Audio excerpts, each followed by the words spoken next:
This is a reminder. Cleaning.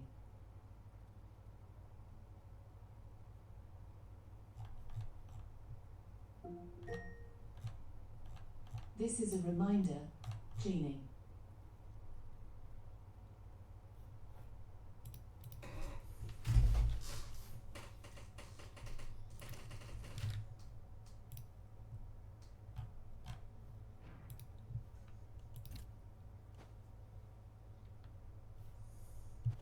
Hello, Nutters. How are you? Right, let's see if we can fit in a game of vampires in an hour. A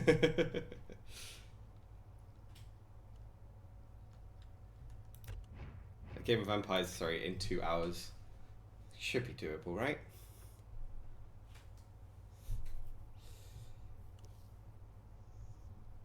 You'd think.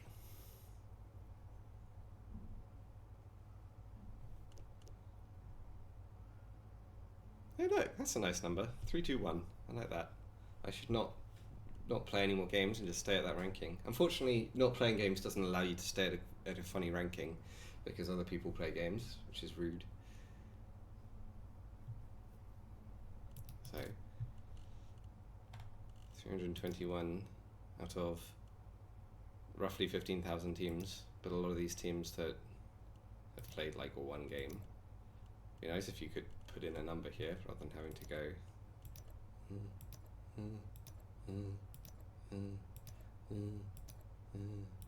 my god. Anyway, I think we're like 10th vampire or something. Yeah. Lower. But, okay. Wimp. I'm here to vamp some vamps.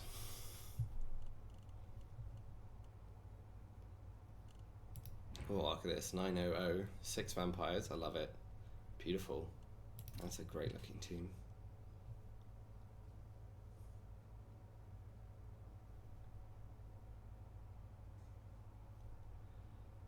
Oof. Some lovely wins there.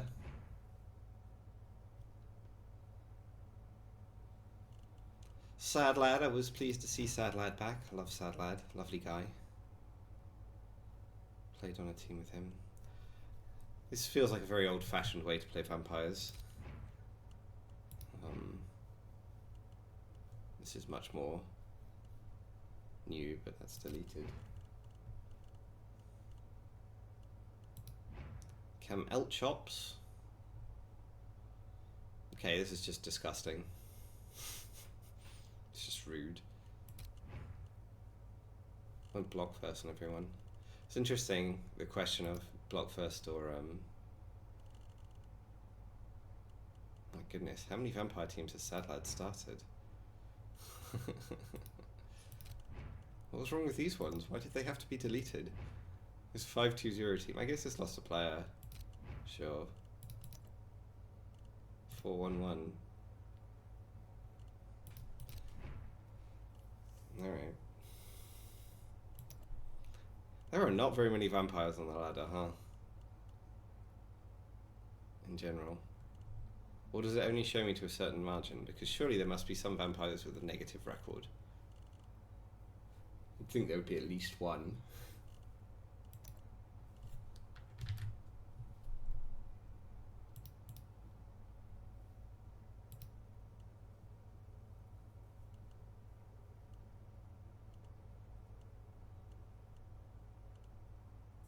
Let there be ones. Oh. 7 vampires, 3 rerolls. That's an ambitious build. This also should probably... I guess it's saving to stats, but... I think you get dodge first. Only shows the first 2 pages. Gotcha. Imperial Nobility. The highest Imperial Nobility is... Jesus Christ. 6-1-0. Popular team, that. Orc. The highest Orc is 31, 10 and 3. How many fucking games has that played? I mean, I know that, 44, but like, what a team. Alright, Coffin Walkers. We have Necromantic, piloted by Kukridziani.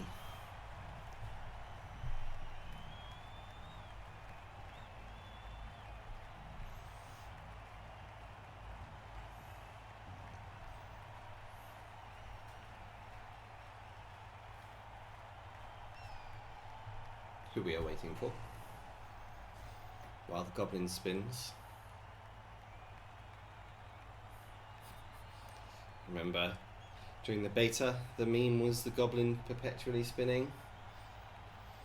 Mostly on the menus, which were trying to... which, I don't know what was going on with the menus, they were awful.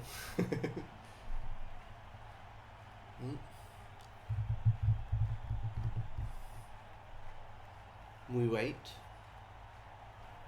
Aha! We're in. So I'm getting no petty cash, which means they must be lower TB than me. They are 7, 3 and 0. Oh no, wait, sorry, I'm getting 145k. Never mind, that's not the same thing at all. 2 wolves, 1 block with move, 1 rookie, a ghoul with blodge, a couple of leveled linos, guard on both the wraiths, fleshies with skills. Yeah, looks a reasonably good team.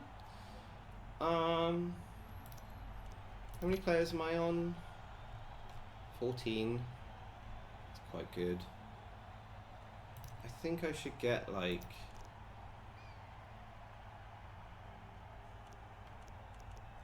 kegs. When I'm on 14, I really want to just get kegs. Are there any stars for like 90k or something?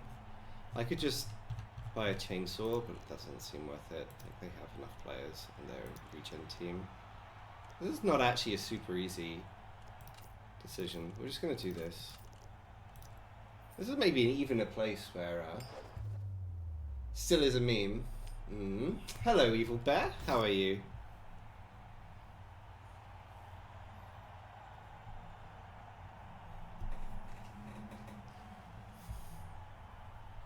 We've lost the toss and they've chosen to kick.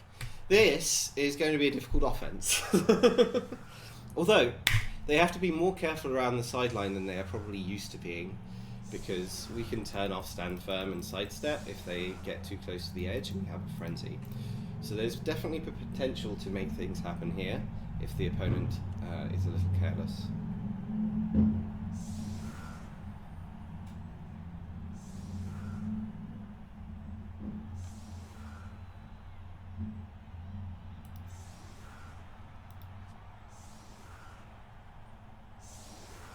They appear to be trying to cheat.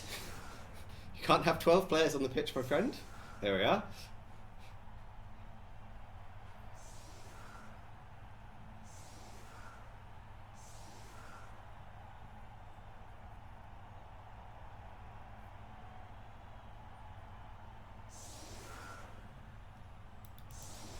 There we are.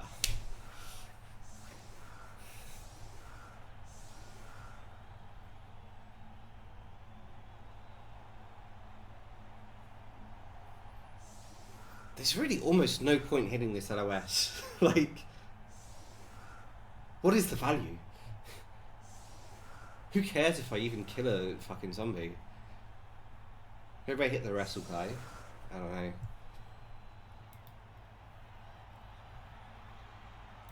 There's no disturbing anything with these guys, are there?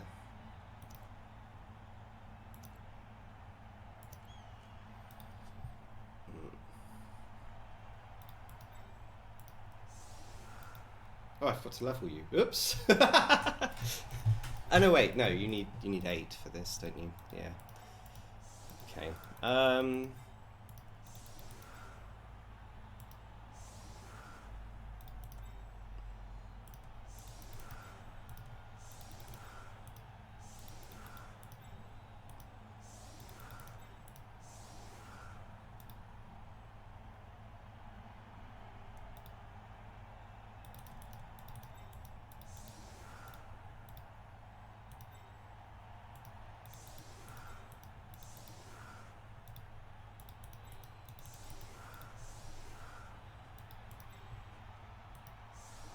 I'm going to go for the quick score.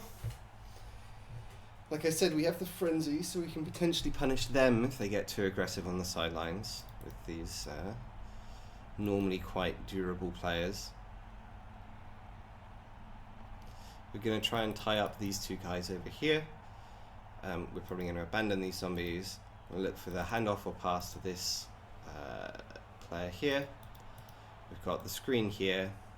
This guy is the assist for this.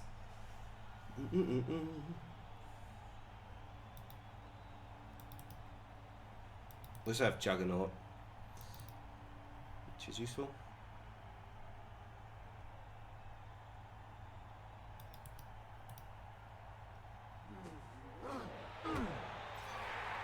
A blitz! Well, it's a good kick position for me. The blitz is obviously terrible. They can actually surf me. Hello, Puppet. Thank you. Although I think it will be hard to surf me without giving a counter surf on a Wraith or something.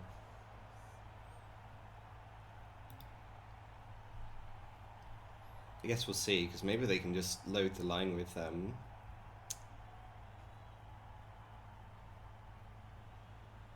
guard, and then it might be difficult. Anyway, we'll find out.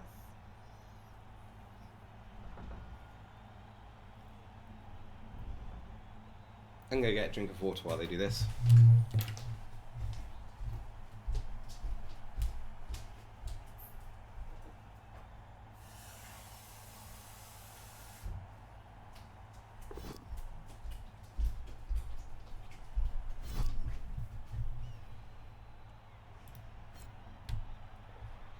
We will not use the dodge skill. Oh, he is hurt anyway.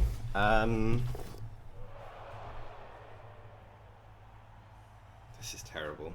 Jesus.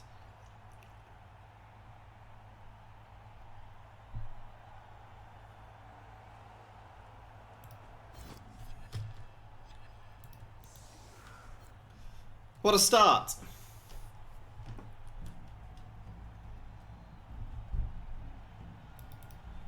But at least we've kept this attached here. Okay, so we're going to surf the Wraith. We're going to try to anyway, and we're going to run through.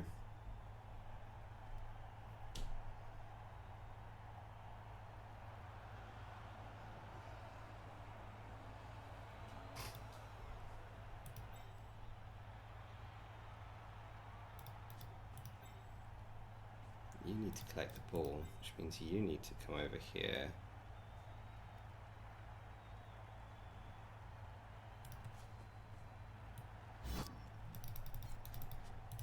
Alright. First action, you come here. Second action, you do a 3+ Hypnogaze.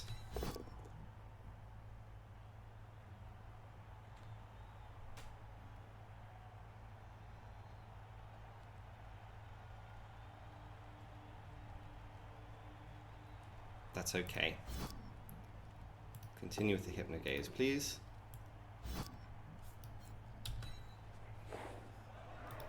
Oh, we got it. Nice. Okay. Yeah, bite. We're going to go for the double surf. You come here.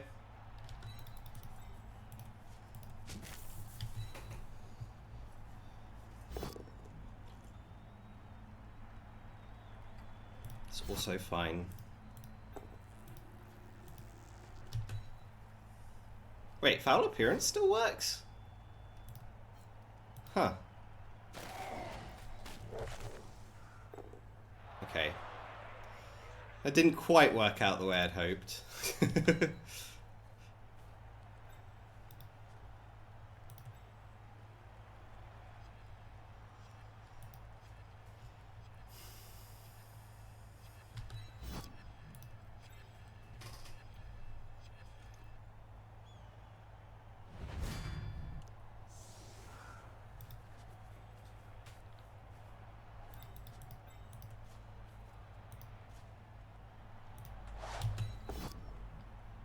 Oh my god.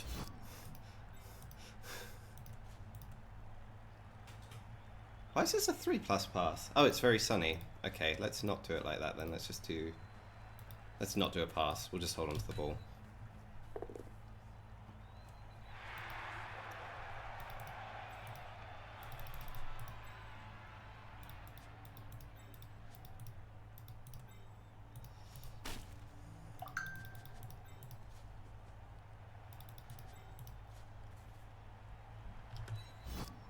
Bite. I want to foul the wolf. Oh my gosh! Okay. Well, we're gonna give up on that dream then. Wait, what am I doing? No, this is bad. You actually need to stand here. Okay, end turn. Jesus Christ. What an absolute fucking catastrophe of a T1. So I get blitzed, my leader gets cased, I bloodlust 4 times? I think? 3 times? Bloodlust, bloodlust, bloodlust, bloodlust. 4 times. One of them was a 3+, but the other 3 were 2+. I don't even get the double surf because I rolled a POW on the first hit. Oh well, so it goes. Oh, they immediately roll the full POW.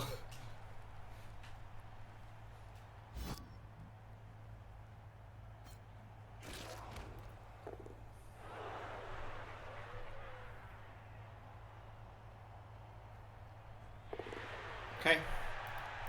So we have multiple ways of dealing with this, because we have Juggernaut naturally, plus we have the ability to Hypnogaze away Stand Firm if we needed to instead. Plus we can also just dodge.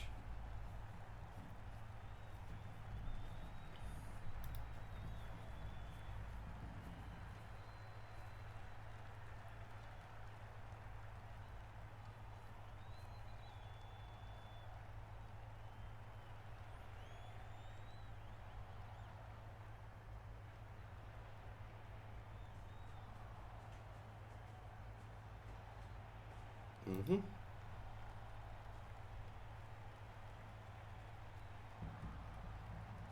I don't think this is right. They're just leaving me a lot of space over here. Maybe I can't take advantage of it.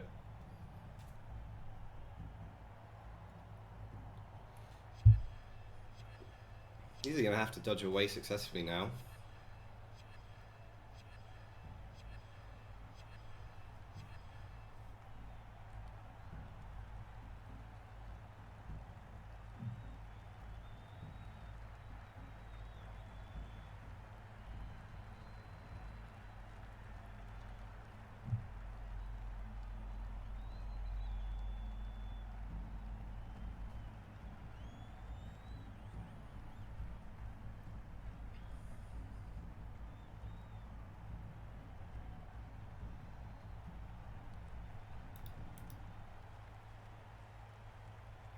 Jesus. I mean, I know that's okay.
This might have been a little too aggressive, actually.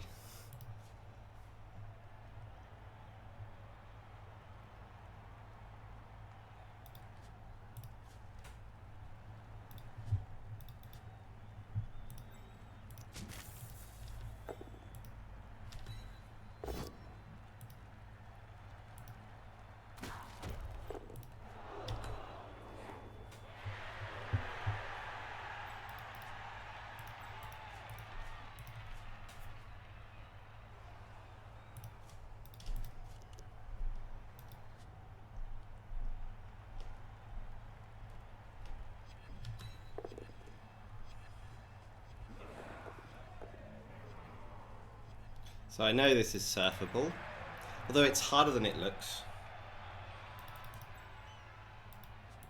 I'm going to take this 1D. Cool. Oh my.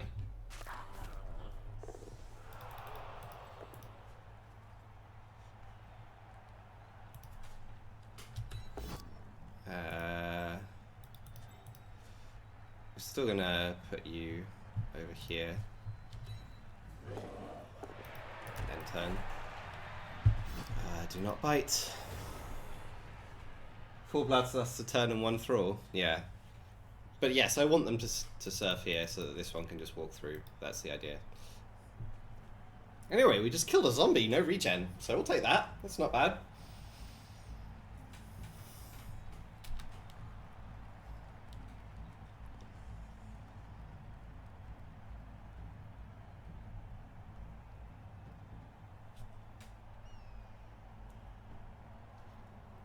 And yes, the animations do take a little while, Char. And welcome to the channel, Gondra. How are you doing? Welcome, welcome.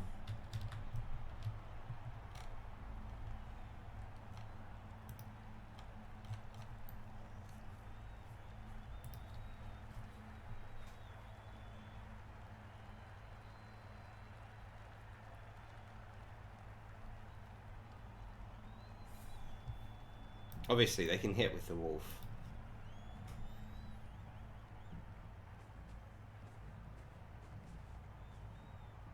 Yeah, so they're going to surf me, which is fine.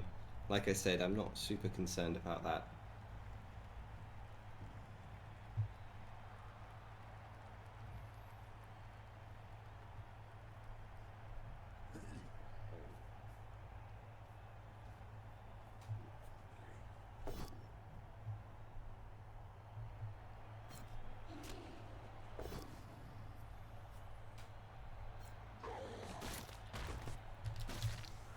KO is fine. We just want to get out of this drive now. Restock on players. Get our leader back. Player defense. And I don't think they'll be able to stop me from here.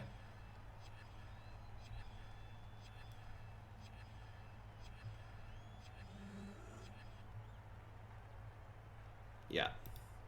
There was like one chance where you put this guy here and this guy here, and then maybe it's kind of tricky, but yeah, not like this. Okay.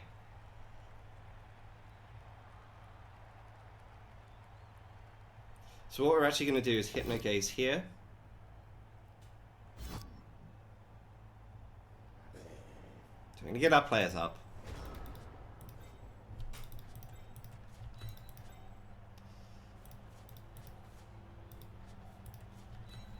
We're going to try and hypnogaze here to free up this thrall. If it fails, but it's kind of a free roll. Because there's no dodge. Okay. We continue.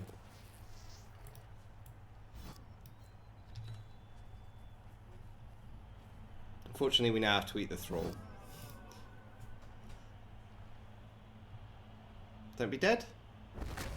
Okay. That was the real downside of that move. So we'll declare...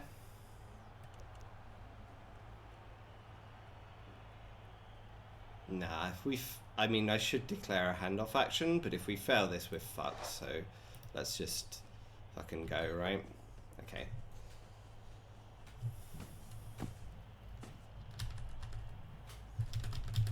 So I got my cakes. Thanks to my cakes, I get one of my players back, which allows me to field a full roster. So that's something useful, at least.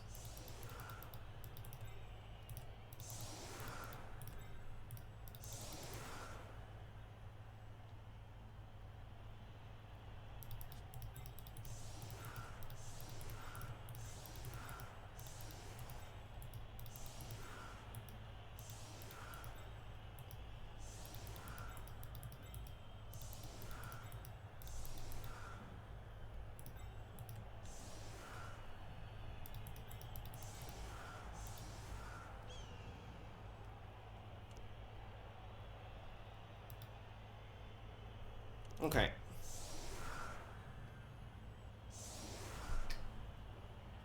Yesterday's race, season 3 has touched them in a bad way. Yeah. Yes, Gondra, absolutely. Like, that was partly why I was okay with allowing the surf, was I think I needed to make sure I scored, because if I get stuck in that drive any long... This is one of the, like, weird things that people don't think about when playing against vampires, is you really want to trap them in drives. Like, you just want to keep them in a drive for as long as possible. You know, slow down their score, keep them there, so that they have more chances to bloodlust, and more chances to have a bad turn, and more chances to hit the thralls, and so on and so on. Don't let them, like, keep going back to their bench and replenishing and rolling KOs and...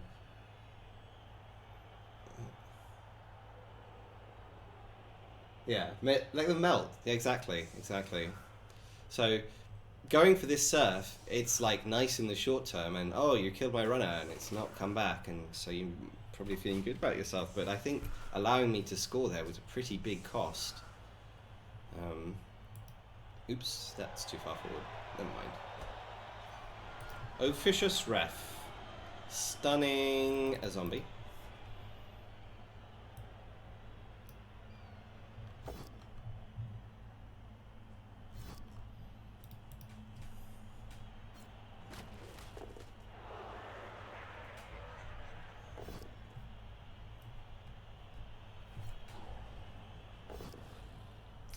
Here comes the wolf.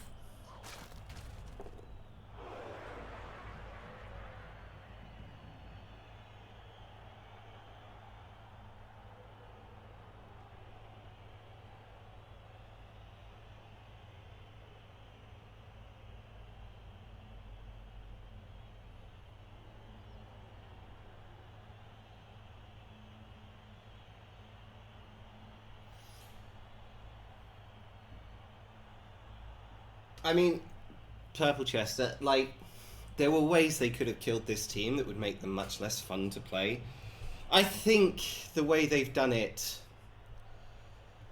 you know, if we assume it was inevitable that they would nerf them in some way, it's not such a heavy touch, right? Like, it's not something where you're like, oh, well, now I never want to touch this team ever again. You know? And hello, Christopher B. How are you doing? This is slightly spicy. I don't really want to roll dub skulls now. 4, 5, 6. I still need another assist if that's going to be 3D.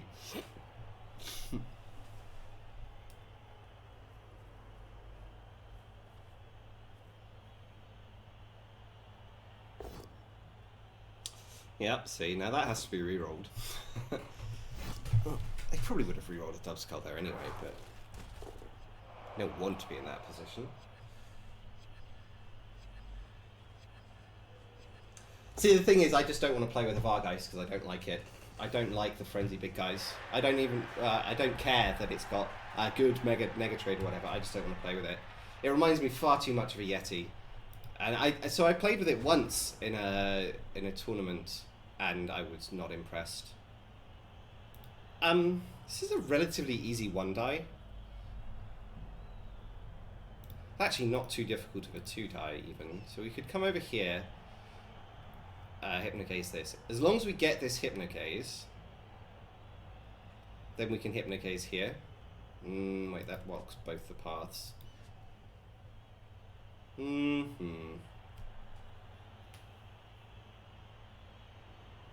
maybe it is quite tricky. For some reason I thought I could hypno both squares and still be okay to get in, but I can't. Alright, so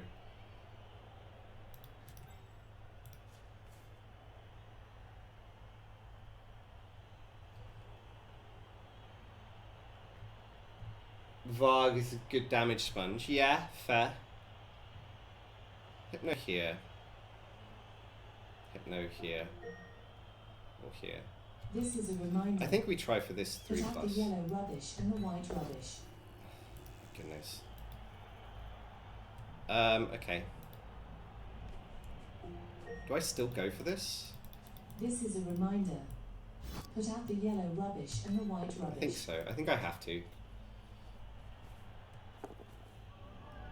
Now this is 2 into an uphill, which is suboptimal.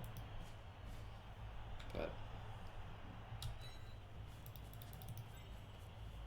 sorry, this is one into an uphill.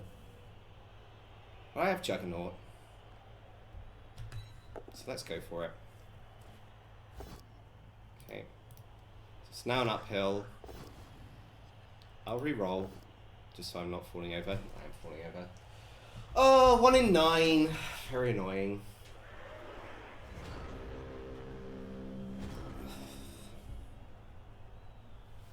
Could have maybe made sure I moved this guy instead of allowing him to get hit by a surf now. But I still think the surfs are not, like, super free or super good. Oh, can you stop breaking armor? Jesus.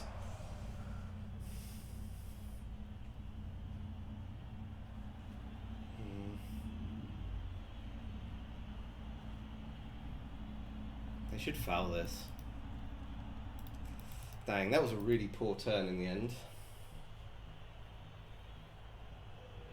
Maybe this was just not a good opportunity. Maybe I should have regrouped. But I did... I was just on edge because I don't feel like the game is going well. So a little bit of tilt probably in that decision. Yeah, I don't think it was a good one.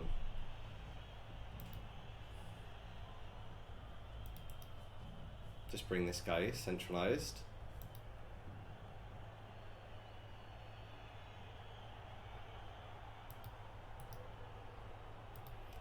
But yeah, I mean, even so, removal and the knockdown here, like, I'm getting pretty unlucky in this game so far. Hopefully they just,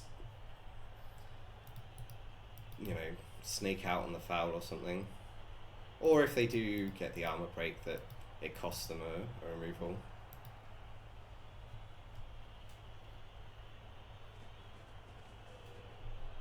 Don't think they're going for this surf, because if they were, they'd kind of have to do it with the ball. Okay. Push. Into push. Wow, that's lucky. I suppose that's not got blocked, so they do get the retries. 2 retries, in fact. Ooh. So they're out of rerolls. Alright.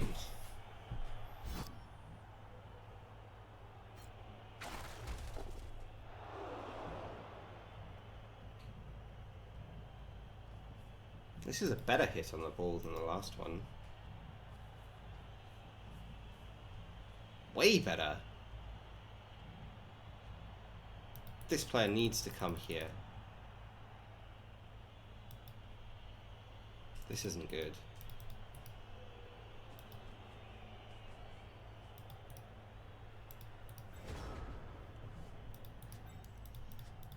I'm going to stand up all the thralls.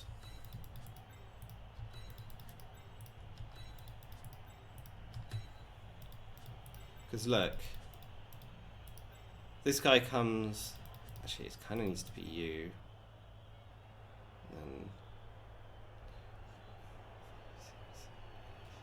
like that. It's a GFI, but it's okay, alright. We want to do this one because it's got guard, so we'll do the extra GFIs. Okay. Oh shit! The fucking wolf. Motherfucker, I forgot about the wolf. Okay. That's pretty bad. My hypnogazers have been on point.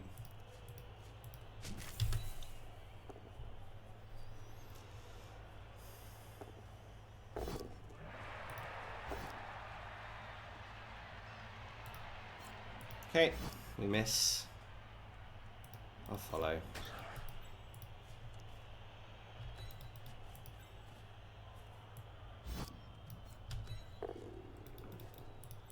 This 1D. Okay. The Thrall 1Ds have removed 2 zombies. It was a better turn. We got more players in and active and around. The problem is I have a feeling they can just clear the ball and run away with the wolf. And I'm not really in a position to do anything about that if and when they do. Just a little bit unfortunate there that we didn't get the POW. I mean, Fortunate to even get the hit. I completely missed this wolf. That's really quite bad, to be honest. I think you can hit here. That gives you this hit. Okay. Not a 1 in 9. Another KO. It's a good thing I've got the keg.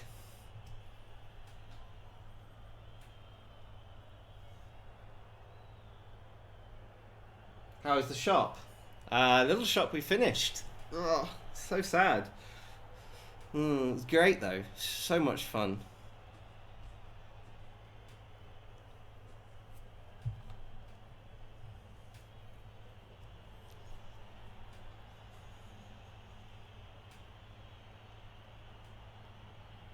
Yeah, I'm quite happy with my decision to stand these things up. I think it's going to leave them busy.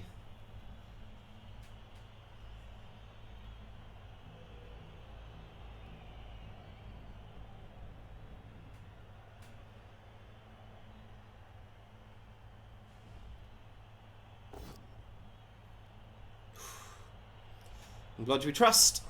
Blodge is really good there. It means they don't get to move the guard. Okay, 2 into 1. Oh wait, this is just a ghoul. Never mind, so just a hit. Alright, this is a free hit back. They also still don't have a way through because we actually still have a connection here. They could take this 1D to try and run through with the ball. Might not be the worst idea. If they do take the 1D, I at least have this player who can respond by 2Ding here and potentially moving along. Although they can always put the dodge through with the Wraith as well, something like that.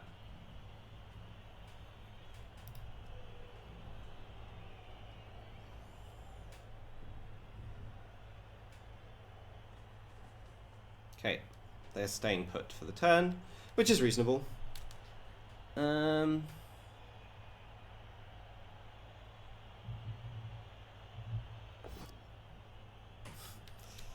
Block zombie gets the POW.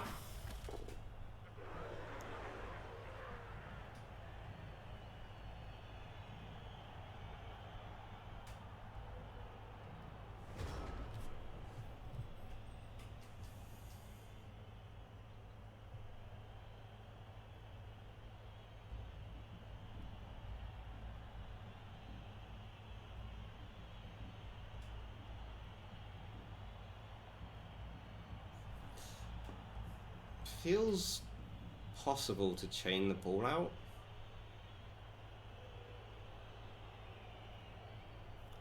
Yes. Right? I take the hit with this player here, push this to here, follow. Then this first hit goes here. Second hit, there's a box.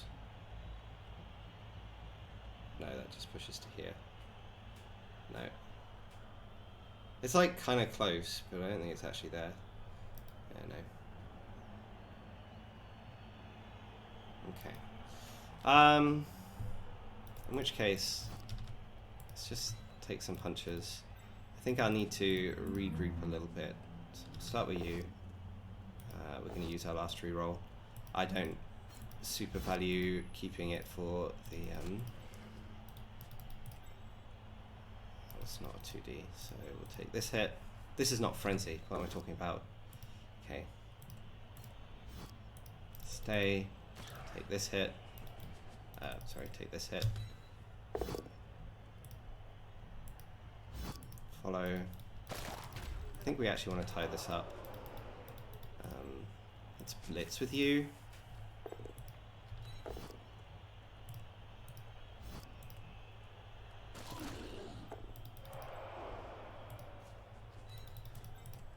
Take this hit.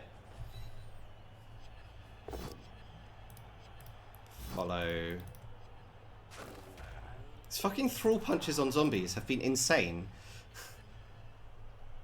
Try and get you here. Nice. Win that 50-50. Take this hit. Okay, fine.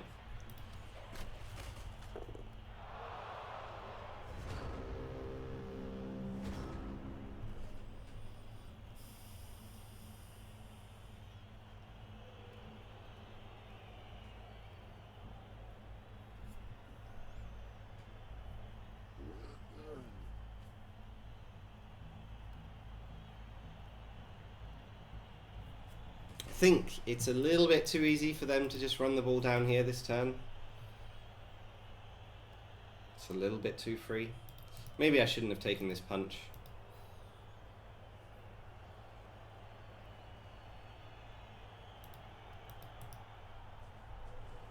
Oh, not the direction I expected them to go. I thought for sure they would try and blitz this and come down here.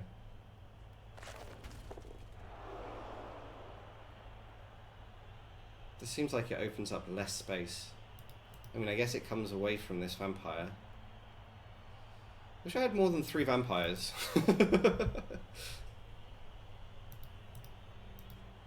Because, like, now you also have to take this hit. And this guy is going to be free. Like, he just will be.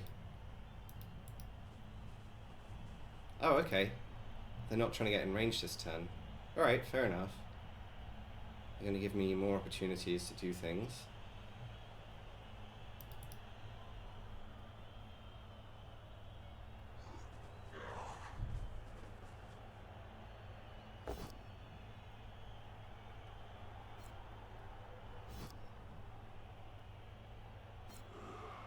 Well, this time there is ways to chain this out.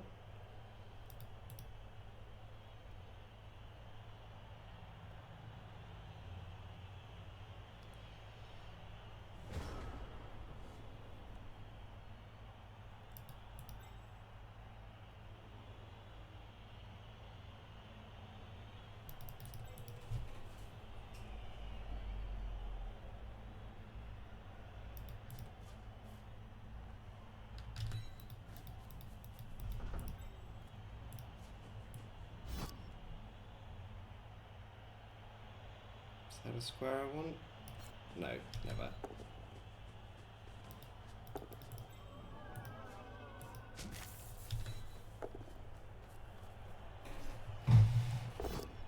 Okay, we got the POW. Nice. Let's do it like this. Interesting.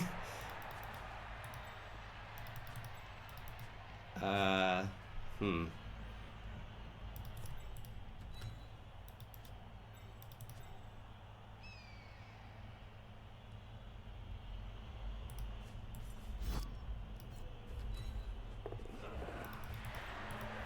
So we didn't get the Hypnogaze this time? Oh, we did. Okay. Take them both down? Cool. Reasonable turn. Force them to do stuff.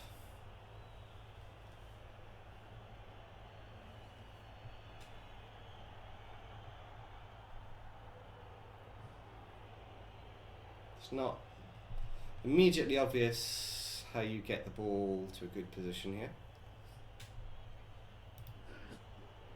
The 2 thralls here are doing a good job.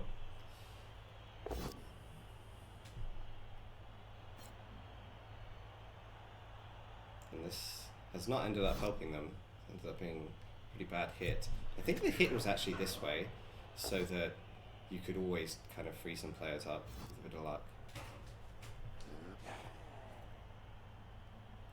This guy has to get in scoring range. We may have denied the score. I will take that. Thank you. Cool. Now I actually have a scoring chance here.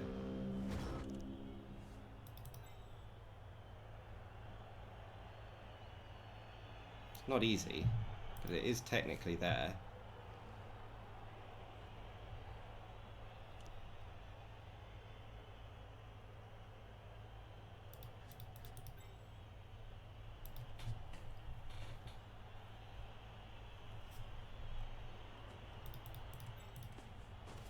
I think we start with this. Okay.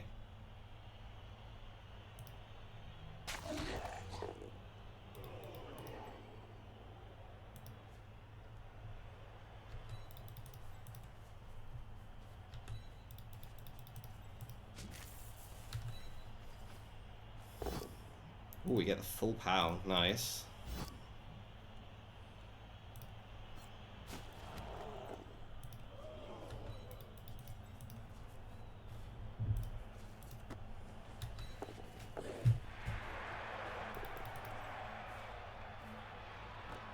Okay. So 2-2-2. We get the first one. Hey! Well, that was very lucky. But I saw the play and I went for it and I got rewarded. So, you know. They get both their KOs back. I get both of mine. Well, 3 of mine, but I do have 2 kegs, so it's not that surprising. Let's bring our player back.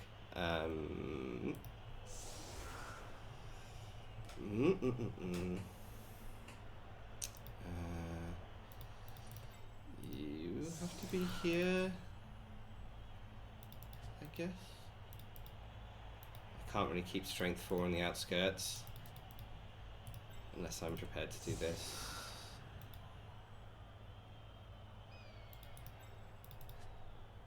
Which I am. Yeah, that's fine. Can't dice when you don't roll dice? Yeah. I mean, it's kind of the vampire ethos, isn't it? You can't dice unless you roll the dice. I don't know what chance that score was. It must have been close to 20% or something, 10% even, without a reroll. Brilliant coaching goes to us. We will take that. Oh shit, it's turn 8. I'm an idiot. I thought it was turns... Of course it was my drive. Oh yeah, of course. Alright. So, I've just given them a whole bunch of free hits.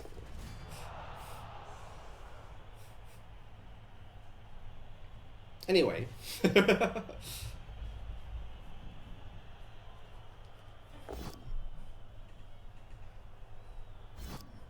It felt like their drive.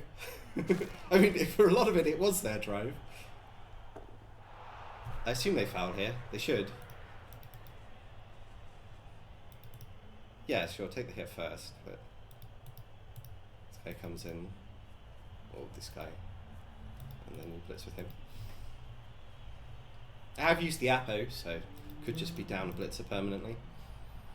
It's a shame, this guy's got fun skills. There's the knockdown.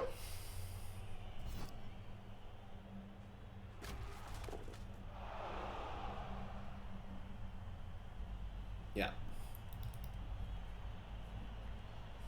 Oh, baby. Here we go. Oh, he's removed. Badly hurt. Okay. But we trade for a zombie. Potentially. We do trade for a zombie. Ooh, and they can't argue anymore. So, we now no longer have a bench, but so neither do they. So that's... And the plus side of having set up last drive accidentally is that now I'm set up in the right position. So, yeah.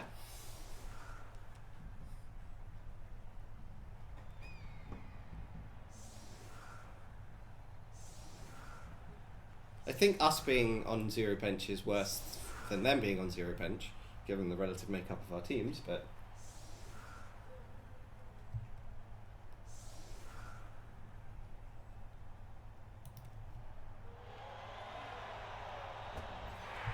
Haha! Haha! It's not just me who rolls blitz, you who rolls blitzes. Oh yeah, I forgot they rolled a blitz at the start of the last drive. I want to put him here, but I also really, really don't want to do that. Go with the Juggernaut, 2D into 2D. Let's do that.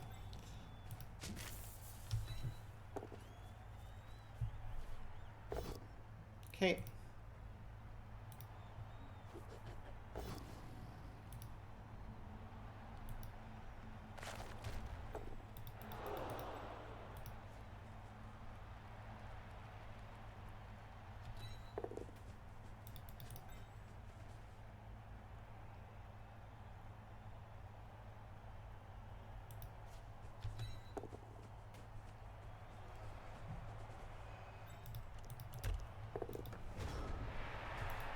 So this is surfable. If you can knock this down.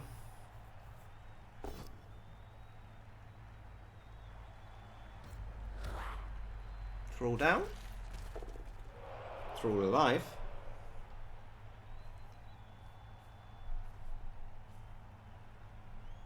And this was just to make sure that you couldn't put anyone around the back here for this surf. And to be closer to the team.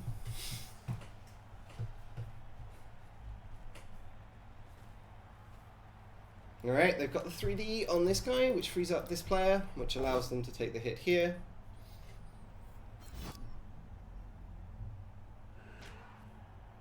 Okay, doing it that way, fair enough.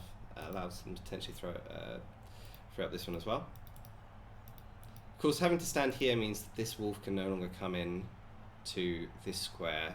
I suppose it can, still. Alright, they're not trying to surf my blitzer. Canonically.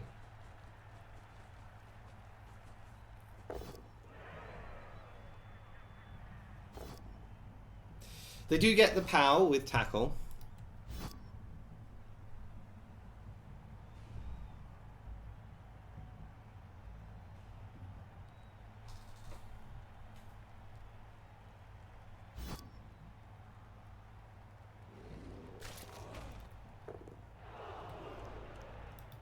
So that was nicely set up. Well worked to get the things they needed. That works. Presume this guy is walking over here. Mm-hmm.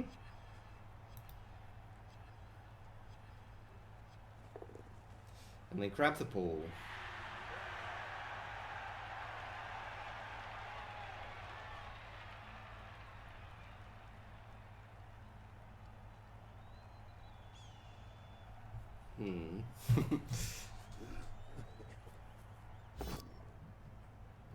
Okay.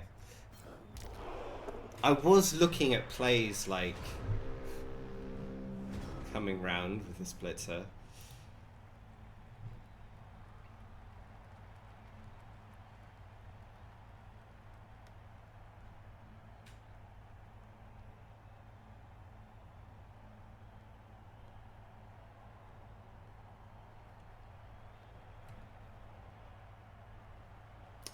There's a chain here.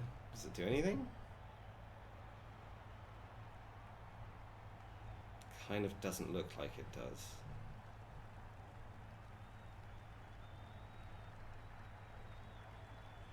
Now if I had this chain, that would do something. Not something that amazing.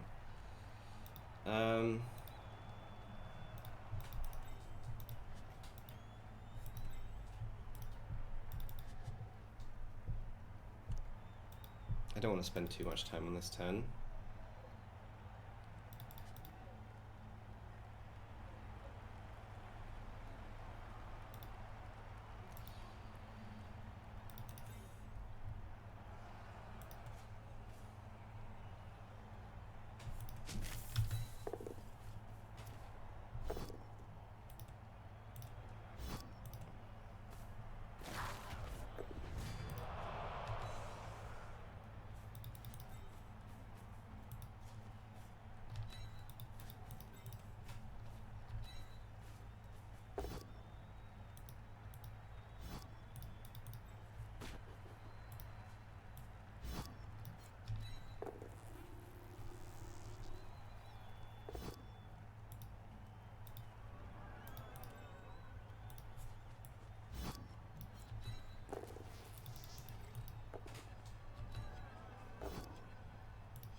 We're just trying to free up players and get in a better position here, which has happened.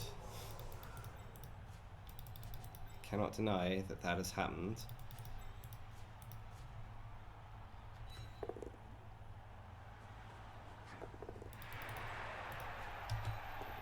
Okay. You'll go. They really do. They really do. I've just removed like half their fucking team that turn. That was an insane turn. This was a mistake actually, sending this guy up, I think. I don't know.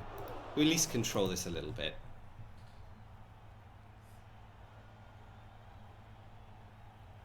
Because I want to get back because I'm 2-0 up. I don't need to do something crazy and go ham on the ball that turn. So just re-establishing a line that's sort of in the way felt like the right play. Oh my god. This is a real dicing. Like, this is almost as bad as the game against Wotan yesterday, where I diced the living daylights out of him. Okay. You know what? Fair enough.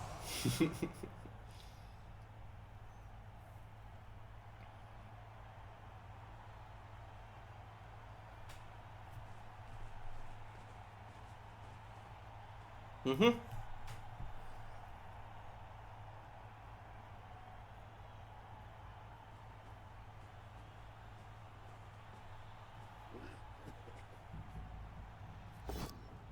Ooh.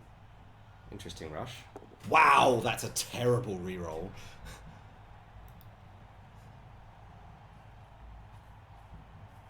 That's an appalling reroll, I'm sorry, but no. Okay, fair enough. Again. As long as he's not dead. Yeah.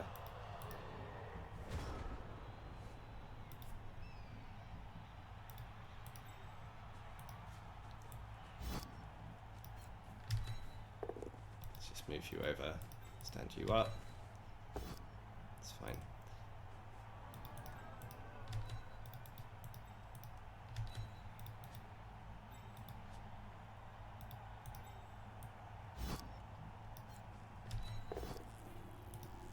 Fine.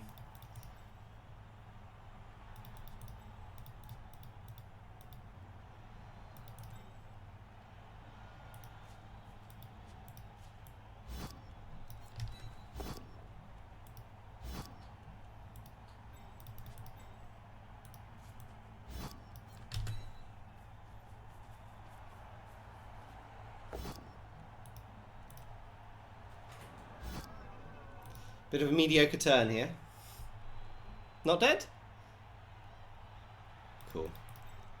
Then we will do the blitz here then.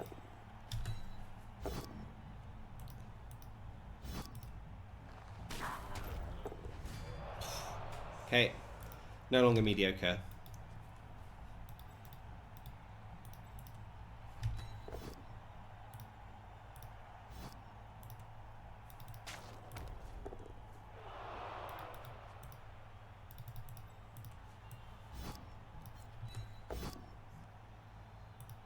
Sure.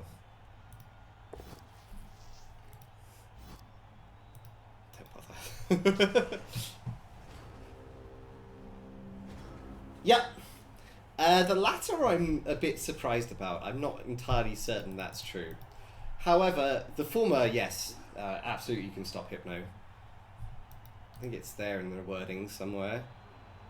Block or special action. Ah, okay, the skill may still be used if the player is prone to the tackle zone. So yeah, it still works when Hypnoed as well. This Hypno removes tackle zones.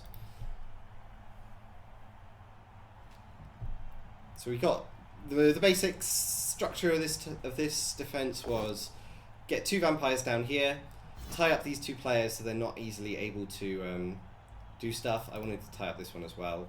I also wanted to tie up these 2, but team was not having it for some of this. And so if they want to run into scoring range, they have to somehow deal with these without the services of this set of players, basically.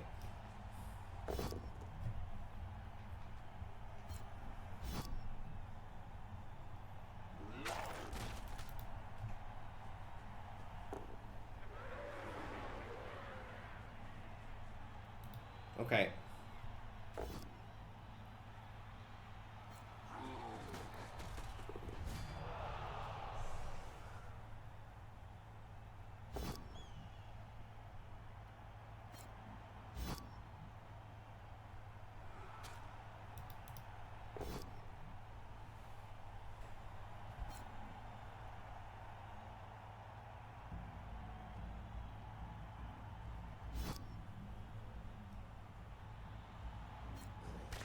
This might be the turn to go for it.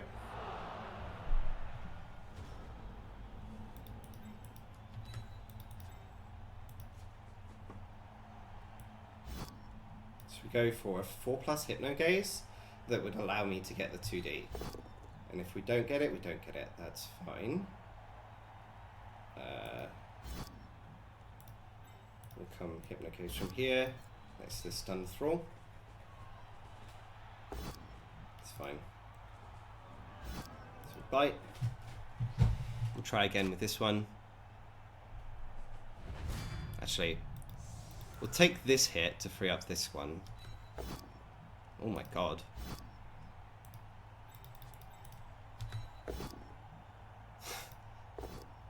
Oh, fuck's sake. That's really annoying. Wow. This turn was atrocious and now I turn over. Fuck me. I shouldn't have re-rolled that. Okay. So they are probably going to be able to score here. But not this turn. So they'll score on turn 14.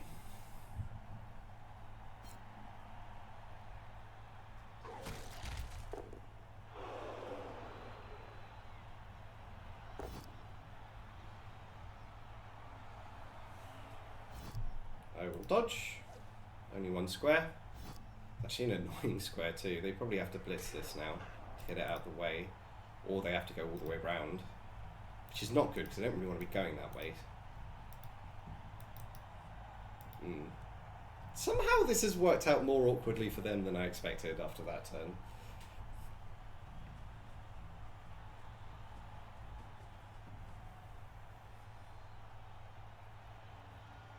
Yeah, okay, this is a good play. They don't get the power though.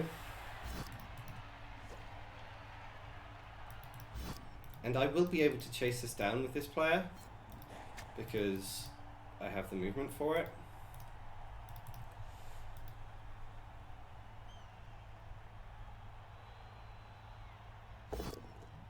Okay, that... Yeah, that's bad because now this player can actually get in the way. So now they can make the ball kind of safe down here somewhere. Kind of safe, because this one could always hypnocase to free this one up. Well, that's not what they're doing, they're coming this way. I mean, they have to get into scoring range this turn. They really don't have a choice.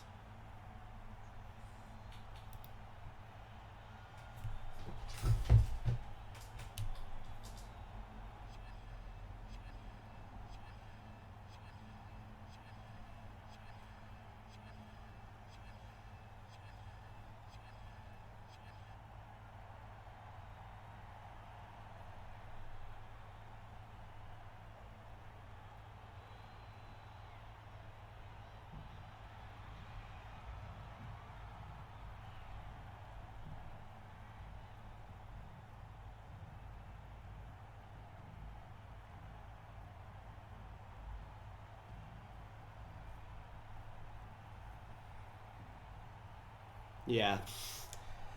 I don't blame them for thinking here. This is very complicated and quite crucial.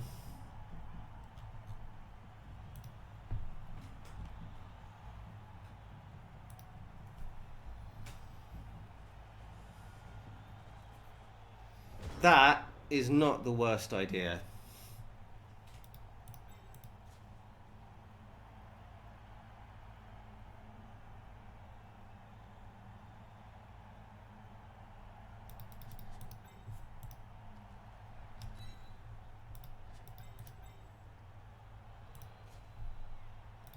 You're attached.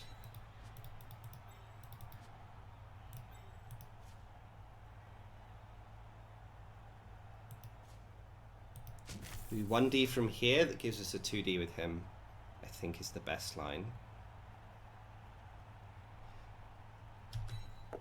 It's the line I like. Okay. Follow.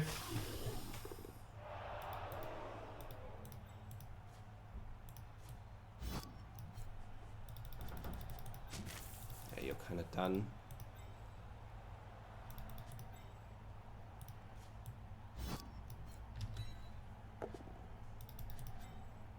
Chain Hypnose.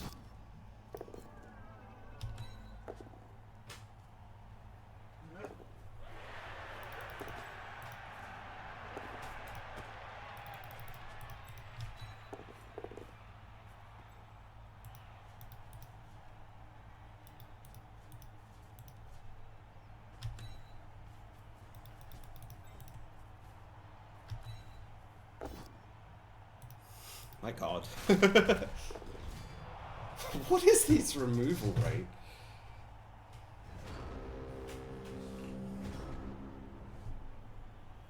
Anyway, most important part of that is it means they're not scoring until 14 now.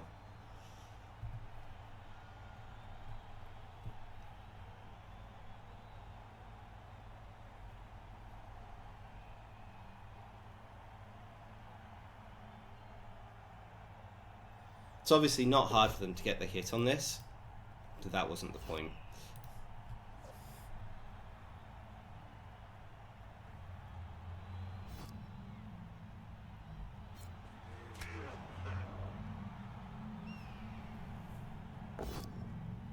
Okay, please don't die.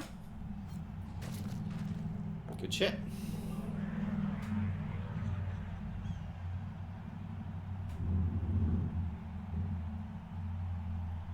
I thought they would be trying to free up one of their strength 4 pieces this turn.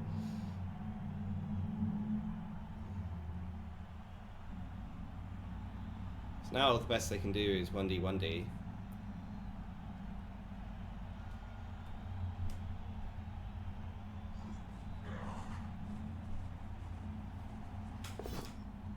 One D. Oh no, it is 1D, 2D. Oh yeah, of course. And an armor break to boot. And a KO. Probably have to rush here. Yeah, I like the play. Shame it didn't work out, but I think that was correct to rush there.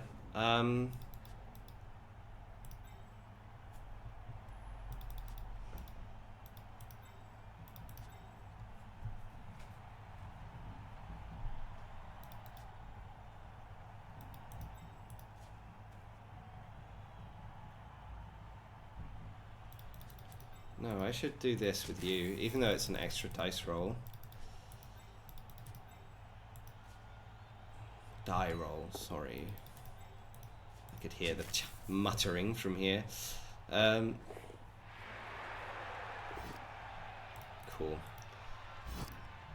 Just gonna follow.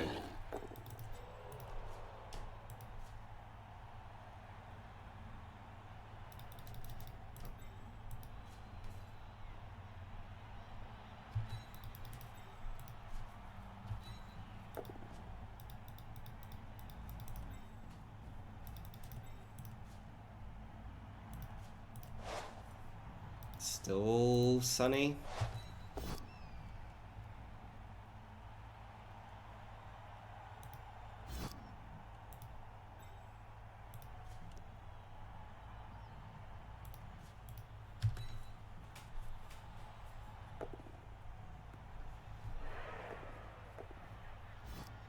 Bite.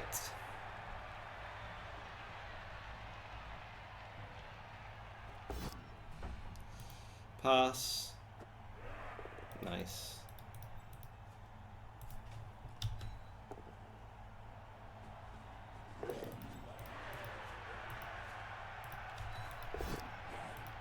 Fine. Oh, that was bad. There's just dice on the ball now. I'm an idiot. For some reason, I was like, oh yeah, they can't reach over there.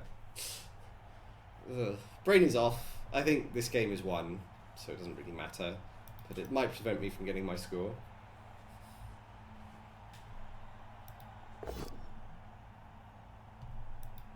We got a nice little SPP out of that. Vampire goes by.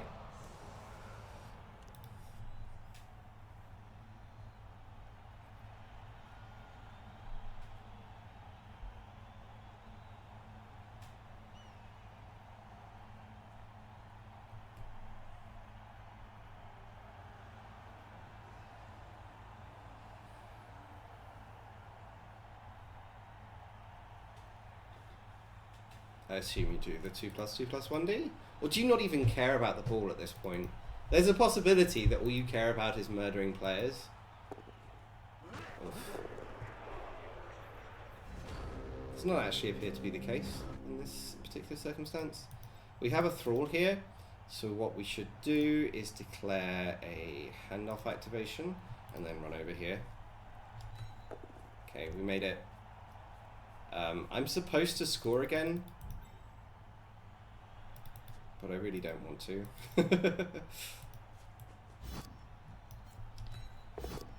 I'd rather just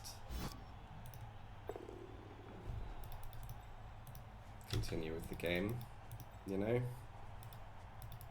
Let's just blitz you. Bite.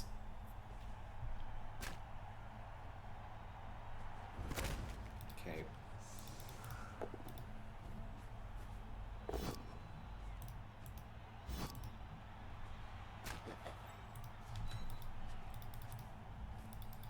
I mean, you can get in range, but if you uphill me, you uphill me.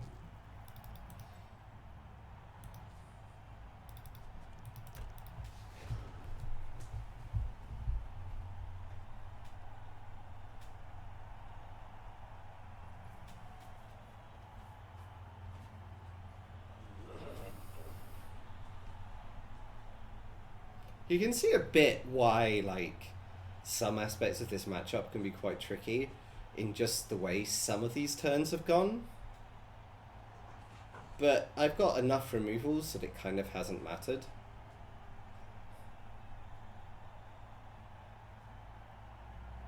So I imagine you're hitting the leader and you're hitting the other one? I know, you're just blitzing this. Fair enough. Oh my god.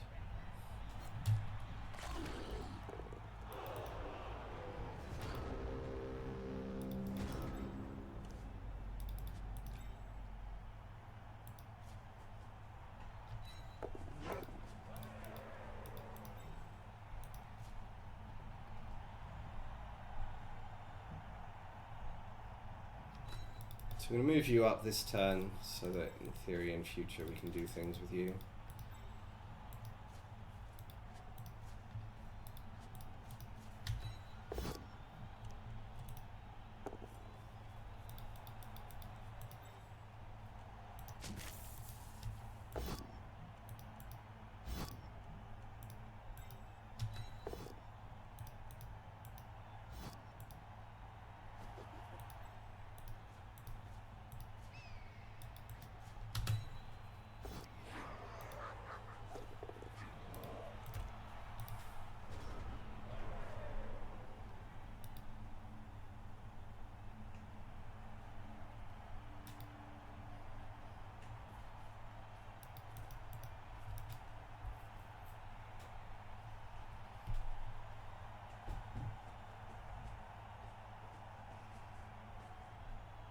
Ooh, they're going to chain.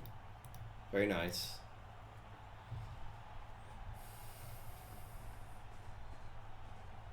Mm-hmm.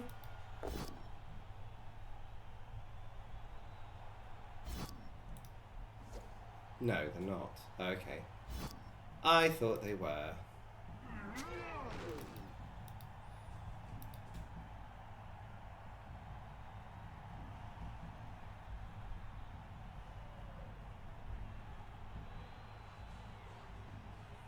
Just gonna blitz my guy. Fair enough. Oh my god. That's like 4 dub skulls in a row. What the fuck? I don't really want to surf this.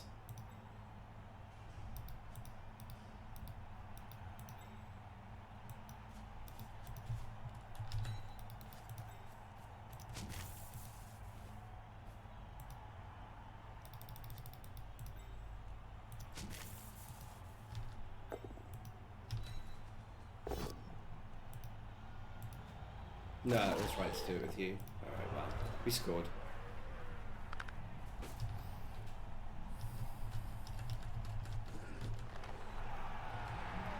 Okay, yeah. That was a game. Jesus Christ. Look at that. Oof.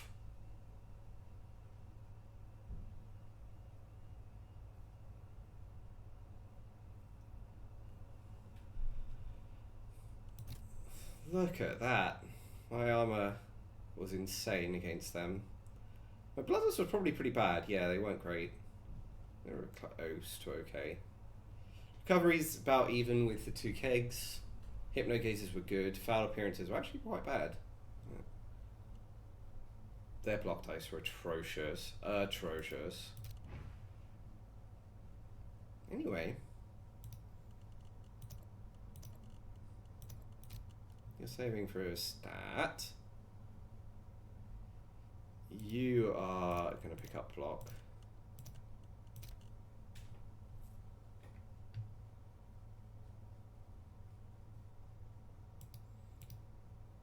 We might have enough money to start random generals on a couple of these thralls.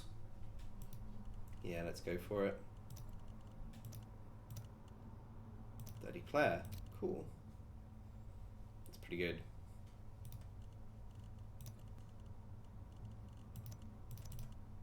Tackle. Eh.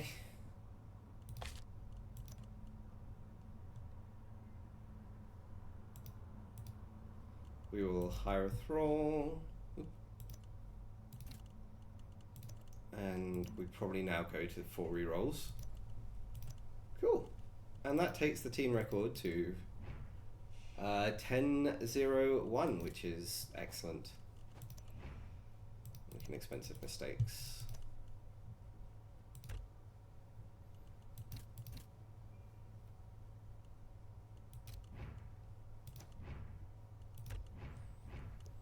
But we are now 238th. And if we look at the vampires, where are we compared to the vampires? 901, just behind Moomin Slayer.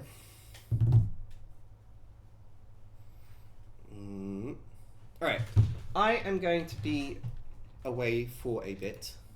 We are going to switch to the away screen. And when I come back, we will start with King of the Pitch.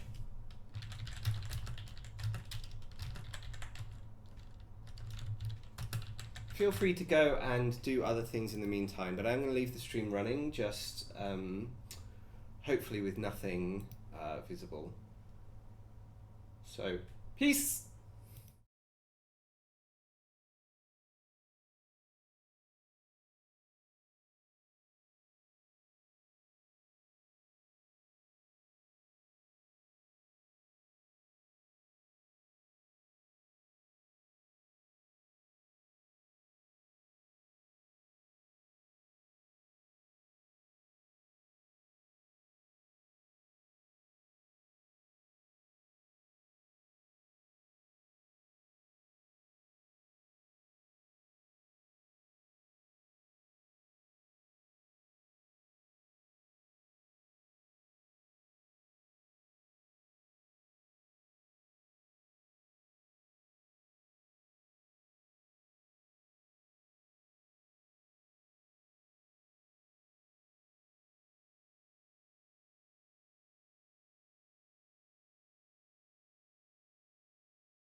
Hello. Welcome. How are we all doing today? I'm going to quickly promote my stream, and then we can get going. Oop.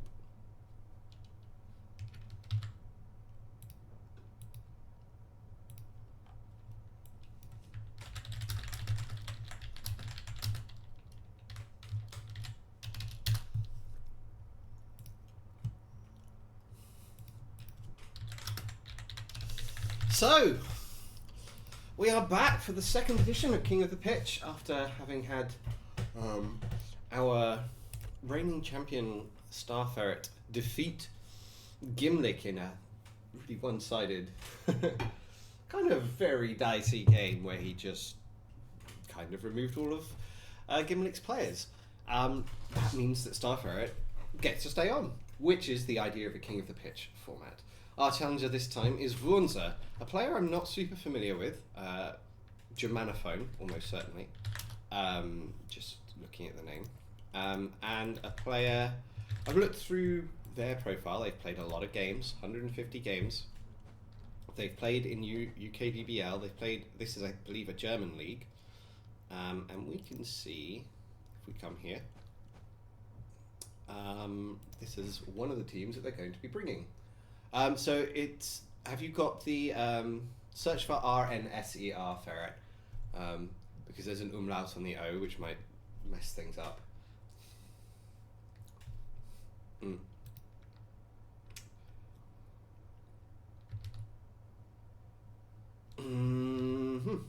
Right, sorry, where was I? Ah, yes. So, this is the first of the teams they've brought. They've brought Nurgle. A very bashy lineup from Wurmser. They have not put skills on all of the Pestigores, and this one has extra arms. But they do have 2 Mighty Blow.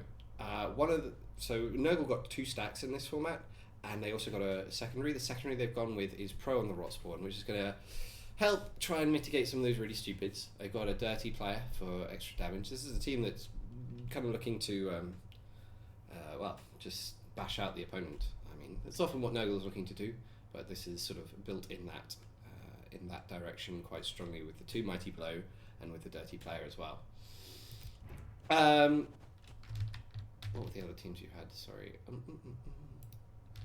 You had... Sorry, I was prepared, I thought. But I've been thrown off. So Wurmser is coming. They just had a little bit of difficulty, I believe, putting their child to bed. So the second team they had is the Chaos Dwarves, called Fouling on Wednesday. There we are. So this is another team. A lot of guard, a little bit of Mighty Blow. Got a Claw player here. They've got 2 Flamesmiths without skills, and they've used their stack to put Block Tackle on a Bull Centaur, which seems like an eminently sensible thing to do. 3 rerolls. Yeah, just seems like a very solid team. And then the final team that they've brought is Orcs, I believe, which is called, the Orcs are called Wednesday Fowler. Which really seems to be a theme here. Fouling appears to be in the air. Where is the Wednesday Fowler team? Here it is. And again, they come with some guard, some Mighty Blow, a Block Tackle piece, thrower, no Dirty player on this one. They also have not skilled up all of their Strength 4 pieces on this team either, so it seems to be kind of a thing, although with Orcs you typically don't have the skills to do that anyway. They've also got the Goblin and Troll combo, so they've got the 1 turn available as well. So that's nice. There's very much an AV10 plus theme, it's very much a bangy theme. All of their teams are named after Fouling. I think we have an idea of what they might be trying to go for here. Star Ferret, on the other hand, has, as I said, brought the same teams that they brought last game, which was they brought these Renegades with the 3 Mighty Blow to block on the big guys. They've got a stack on the Dark Elf with Blodge and a Dirty player Human Lineman. So, you know, trying to look to do something similar to what they did last last week where they absolutely obliterated Gimlick. Second team is the not the good OWA, which is of course an OWA team, with a jump up tree. That's where they put the double. They've got 3 guard, a little bit of mighty blow, including a tackle mighty on the human blitzer where they've stacked, and throw with leader, 2 rerolls plus leader. And the final team is this Alvin Union, which also has a mighty blow because of course it does, because it's ferret, and which also kind of banged out the opposition in the last matchup. So those are our 3 teams. If you could let me know as soon as you are ready to go. What am I doing? I am trying to go to live. That's what I'm trying to do. Match type friendly match. And we will get started right away.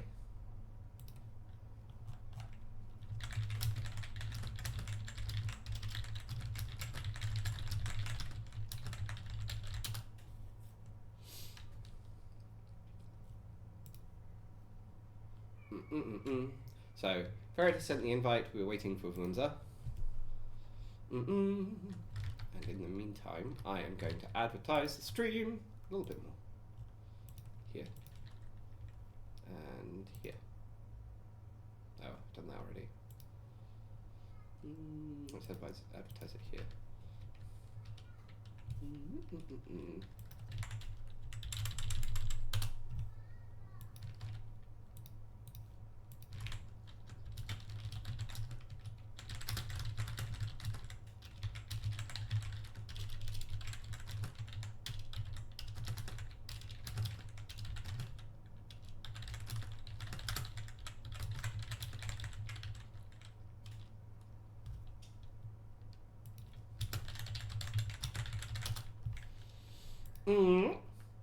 Are we supposed to have extra time? No, only in the last game for it.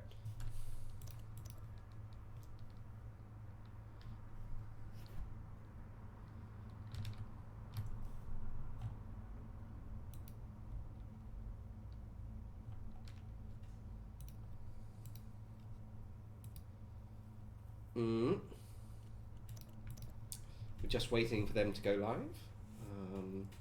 Once they're all set up, and then we can rock and a roll.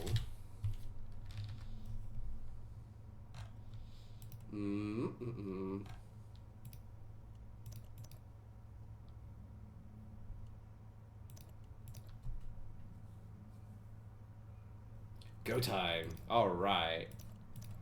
I guess the match is just loading in, and then we will be able to start the first one, which, as I understand it, is going to be Renegades against Orcs, which is fun. So, Ferret's Renegades probably going to be less powerful against the AV 10 plus teams that Williams has brought in general. Orcs, of course, being one of them. The game is up. Let's go in and see what's happening. It looks like... can't see who's won the toss, but we can see that the Renegades are on defense. So Star Ferret setting up and lost the toss against the opponent Vunza, who is chosen therefore to bang first, which makes a lot of sense in this matchup, I think. Both of you have come with a game plan to try and kill the opposition. And the way you kill the opposition is by hitting them, typically. Or stepping on them. Or making them do dodges that they fail, and then you win that way. So, game 1 will be Orcs versus Renegades. I think that's maybe not the best matchup for the Renegades, but I also don't think the Renegades really had a great matchup here. And it's probably better to face the Orcs than to face, the Nurgle, for example. I think the Nurgle would have been really quite annoying for the Renegades to face. Set up with the players spread out here from Ferret will make it so that Vunzo is forced to commit more people if they want to take the line of scrimmage hits, which they look to be setting up to do. And with a very classic boat formation, makes sense in a Bash versus Bash game.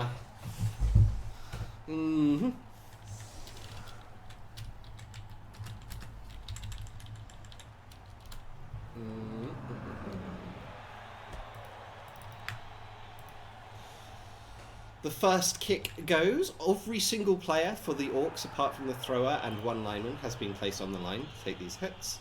There was an attempt at the scatter catch, no dice there, and just a hit now with the first blitzer moving sideways along, taking the first hit without Mighty Blow. But the next two will be with Mighty Blow. So Mighty Blow Pow results in no damage.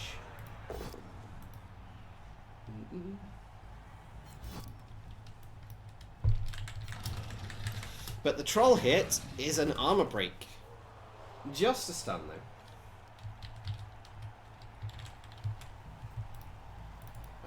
As we move.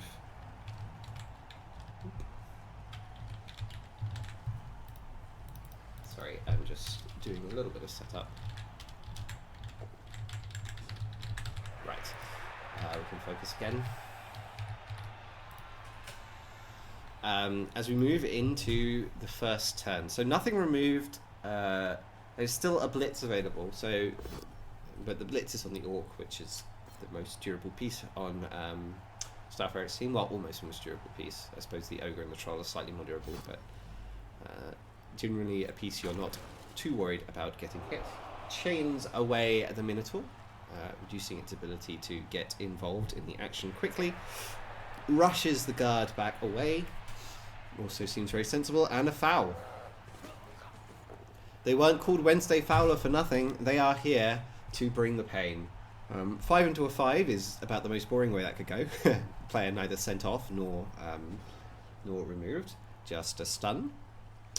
And so a couple of stuns on turn 1 for Wunzer, but no removals, which I think is obviously very nice for Ferret. You take that first turn hoping to get a little bit of momentum going, and the two stuns is some momentum, but it's it's obviously not be all end all. So with the Minotaur a little bit pushed away and not wanting to charge into the middle of the team, Star Ferret goes for a hit with the Ogre and gets the double pow, but no armor break. Used all of the 6s on the Bonehead and the pow. Found one more, but only one more. Unchanneled Fury prevents the Minotaur from moving, and that's the entire turn.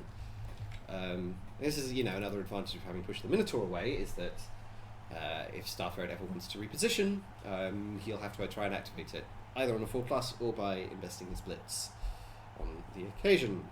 So now it's up to Wunzer to work out what to do. Slightly cagey start here, both players just feeling each other out, looking for those early removals that would start to put them in a dominant position. Nothing quite like the start that Star Ferret had in his game 1 against Gimlick. So coming in to blitz the Ogre with Mighty Blow, commits a lot of resources to do so.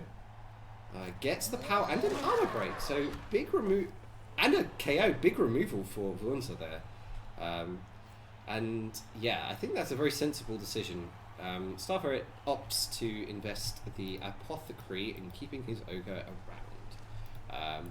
We have here the Big 'Un blocker.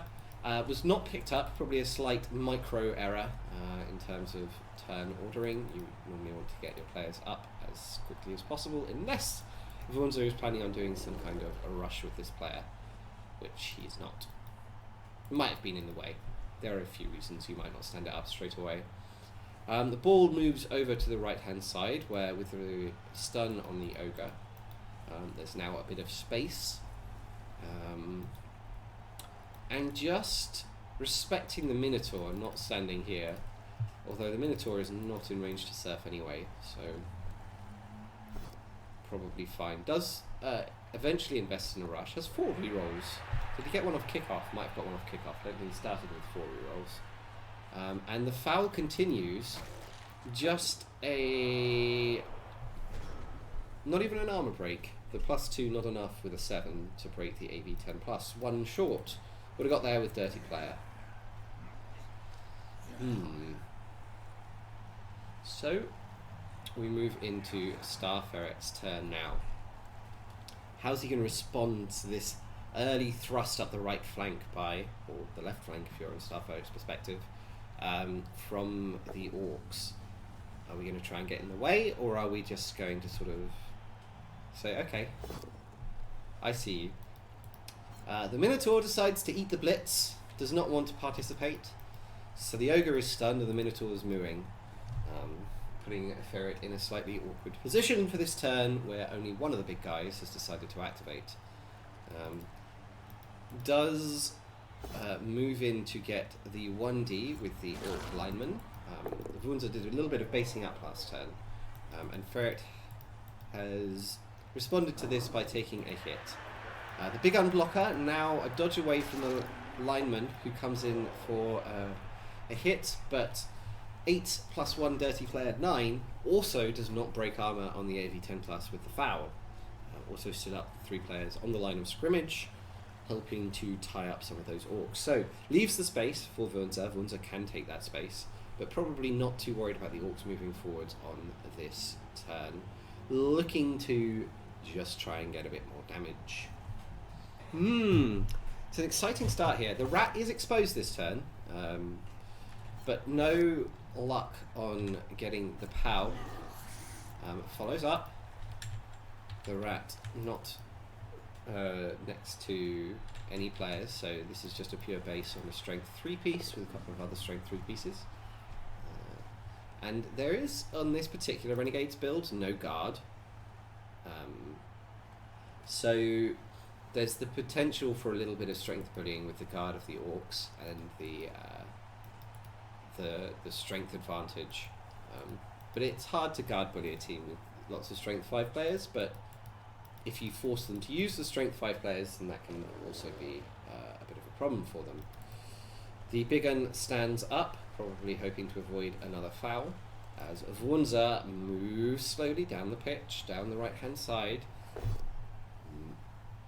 Takes a hit with the big un, who has been isolated against a lineman that stood up off the LOS.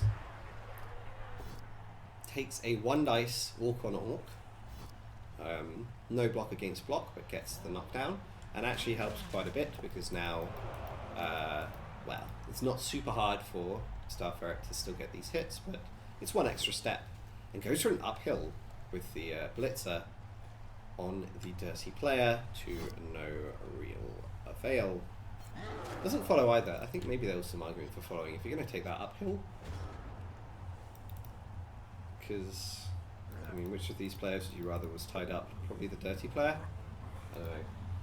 On the other hand, if you follow, then maybe you give the dirty player an easier, better foul. Kind of swings and roundabouts. So does stand up the orc to give the assist for the Dark Elf, takes the hit, gives a second assist to make this potentially a 1 dice against the big un. Blitzes on the top of the pitch with the Minotaur, takes down the mighty blow Blitzer, giving him a 2D with the little guy, the rat, on the remaining Blitzer, but no dice there. There's no POW, and the Blitzer is fine. 2 dice on the Blitzer on the line of scrimmage, with one of the 2 linemen that was basing it up. And now it's just a question of what are the few remaining things that Star Ferret wants to prioritize. Takes the hit with block against a big un. Dirty player still not activated. Ooh, does break armor and gets the badly hurt. Big deal there. Because there's no Apo on this orc team, so that's a Blitzer, a big un just gone for the entire game. 1 second, I'm going to go get myself some water.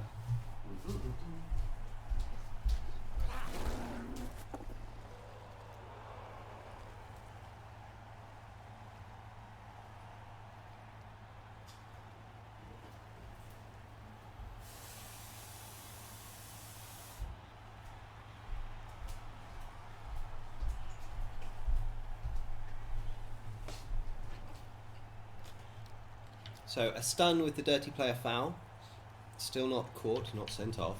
We'll take that stun on the Blitzer here. And Star Ferret with an early lead on the removal game. Definitely where you want to be in a match against orcs. The orcs do have a bench, but it's a goblin. So not ideal. And I've messed up my camera. There we are. Troll Blitz and the Minotaur, a chance to even things up. against the slightly squishier of the big guys, and it's a KO, so that does help quite a bit. You want to get rid of those big guys. That is the Renegade's strongest asset, apart from maybe the Dark Elf. Actually, the Dark Elf is probably their strongest asset. Big guys are probably more of a low-key liability, but you're playing Renegades because you want to play with 3 big guys and blitz things with them all the time. So the Minotaur is gone in exchange for a big gun. Probably less of a loss for Ferret at this point. Maybe a bigger loss for this drive, but only a KO has a chance of coming back, and also has better bench than Vuonza does. Jayliv, thank you for the raid. Welcome, welcome. You have come just in time to see week 2 of the King of the Pitch match. Star Ferret with a 1-0 streak going into this week. The first of the best of 3 is Star Ferret's Renegades against Vuonza's Orcs. The Orcs in a little spot of bother because a hit has removed and killed a big gun, but they have struck back by KOing a Minotaur. They also, wow, holy cow, just 4+ dodges the big gun away from the Rock Ogre after 3+ dodging with the lineman to tie it up. Actually, was it a 3+ dodge? Yeah, it was, yeah.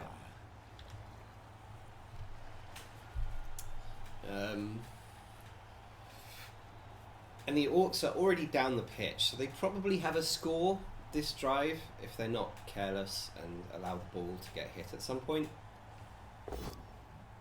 Ooh, Dub Skulls should probably reroll that. Yeah. But even with the hit, there's like... Sorry, what I'm trying to say is even though they probably have the score, it's not at all guaranteed that they'll be able to get that score on turn 8 here. I think there's a chance that Ferret can potentially push them in earlier.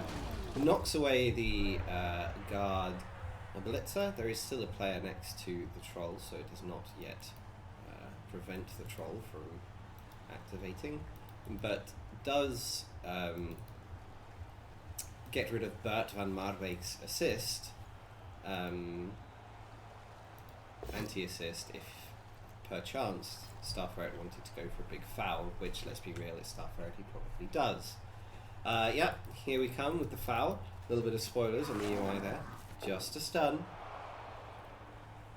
No removal.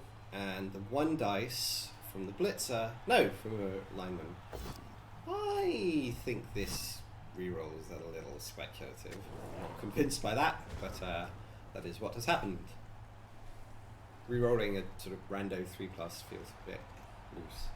But I guess you're thinking this is going to turn 8, you may as well just get as much value as possible.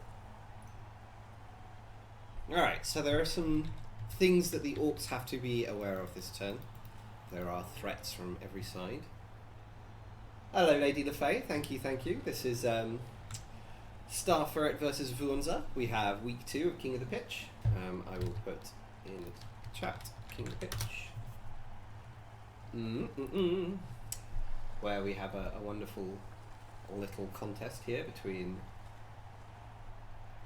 I am not playing as a team. This is a tournament I'm running. It's a King of the Hill style tournament. So winner stays on every Wednesday evening. Last week was the first week. Martin, you sly dog. Ha! What kind of evil person? I don't know. Why don't you tell us, Martin Cruel? Oof. So rushes to the corner. Really does not want to snake this, because if this goes out of touch, that is a potential huge disaster for the Orcs. I guess didn't see a way to keep the ball safe here, although I think you could have. Like, this blitzer could have just walked here. If you stood like an Orc here and a blitzer here, then the ball is pretty safe. So I think this GFI, this rush was a little spicy, a little sketchy. But okay, gets away with it. does stand up this player, so it's going to take the hit first with the big gun down here, and then presumably with the troll on troll violence in the centre of Starfire's half.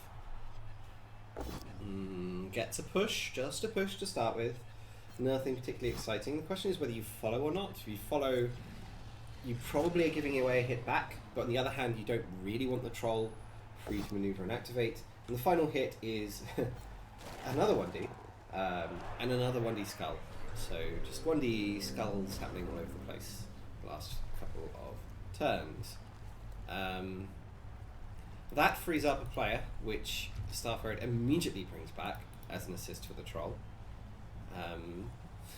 And gathers round this poor prone tackle blitzer. Oh dear, oh dear. Goes in for a blitz. Ooh, looking for the surf here.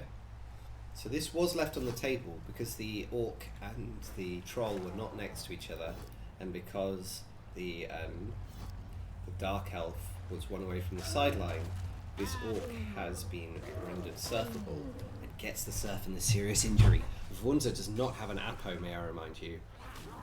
So all of these removals are kind of stacking up. Now, a little bit of good news for Vunza. Although he's now down 3 orcs, that last KO did cost Starfire the dirty player. So no more dirty player for the game. Starfire should now have their in-game title for having played in the World Cup. Ah, nice. So, World Cup competitor Starfire, you know, obviously a great player. The Skaven is knocked over, but not knocked out. As Vunza has a bit of a question mark here about where the ball is going. It's technically safe where it is, but it doesn't feel great. And chooses not to bring an assist in to help the troll, which is what I thought might happen there. You bring this player here, you get the hit on the troll. But not to be. Does get a push with the big un, who has been completely distracted by this renegade lineman for basically the entire drive. Finally dodges away the blitzer, who's been stuck there for roughly a similar period of time. That's kind of it. I'm not sure. Either you score here or you have to leave it. So, not choosing to go for the score. Instead, believing this is safe enough, which it probably is, between the fact that this is a 4+ in for the elf if it wants it, the fact that it's a really bad fail if the elf fails it, the fact that it would only be an uphill. It doesn't feel super enticing. Maybe you go for it anyway. 1 in 9, but block is a good skill. Both players having block. Ogre doesn't fail, and now the troll's turn for a little bit more troll on troll violence for about the 16th time this game. Big hit. Does he get the knockdown? Does get the knockdown, doesn't get the removal though. No armor break. The troll of the orcs is fine. So just blitzing, yeah, so Starfire not going for anything crazy, just blitzing this blitzer here. And just slowly but surely reducing the number of resources that Vunza has to work with every turn. So now Vunza kind of has to make some decisions. Ooh, there's a fail though. And a self KO, so something there for Vunza at least. A nice little removal for his troubles. Does go for the hit with the big one. Ooh, that's a spicy 1 in 9. But luckily for Vunza, nothing more than just a 1 in 9. The reroll fixes.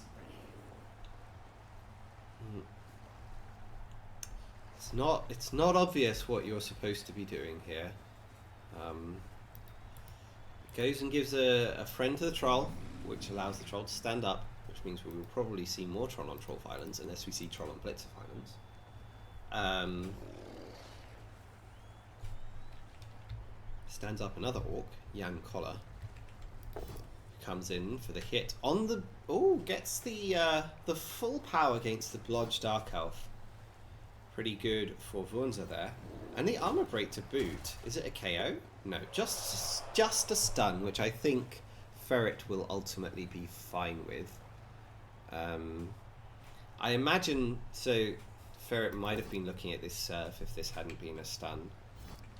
But with the stun, it's going to be a lot trickier to do that. And there's also the question of, are you instead trying to look to put pressure on this ball and maybe force a 3+ next turn? I don't think that would be that. Oh my gosh. Just flat uphills the Renegade Skaven and gets the POW. Kind of great. But the Skaven is fine. Skaven's been knocked over a lot this game without really taking any damage. Stands immediately back up. Ferret is here to bang, and bang he shall, with another POW. Thomas Rosicki left on the floor. The Ogre has decided not to participate this turn, so no blitz on this guy, no easy surf as you push and maybe coming for the 1D. Gonna have to find something better or something different. I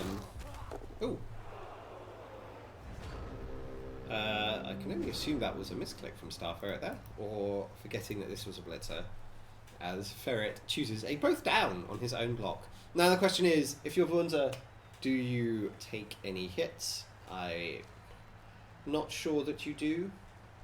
You could surf the Ogre, but it's like spicy, so yeah, I don't know how aggressive you want to be about that.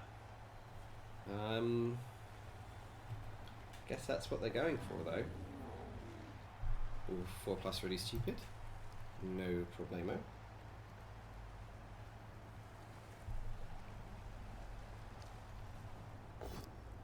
Gets the push. I think the Ogre is leaving the pitch. Problem is, this is a 1D, so this is hot stuff. Okay, just the POW, and I think you have to eat this. I mean, it's a knockdown, right? So it's not even bad. Knockdown with Mighty Blow. You do not re-roll this. I'm pretty sure. The 1 in 6 is so disastrous.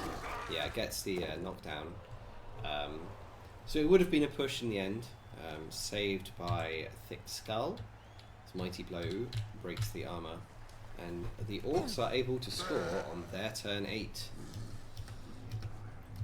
All right. So, turn 8 for Star Ferret now, and then we move into the second half of the game. Going to be interesting to see what happens here. Guard goes on the line of scrimmage, by the looks of it, for Wunza, along with the Troll. Probably not going to be super successful at denying the hits in that way. Doesn't get the KO back for the Orcs, and both KOs came back for the Renegades. The Renegades are guaranteed to have 11. The Orcs are capped on 9, but could have as few, capped on 10, but could have as few as 8 or even fewer, 9 or even fewer, depending on how the LOS goes.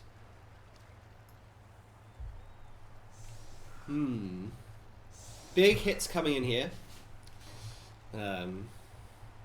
Got some people ready to bow, ready to bang, ready to slam bam. Thank you, ma'am. Dark Elf hiding in the backfields,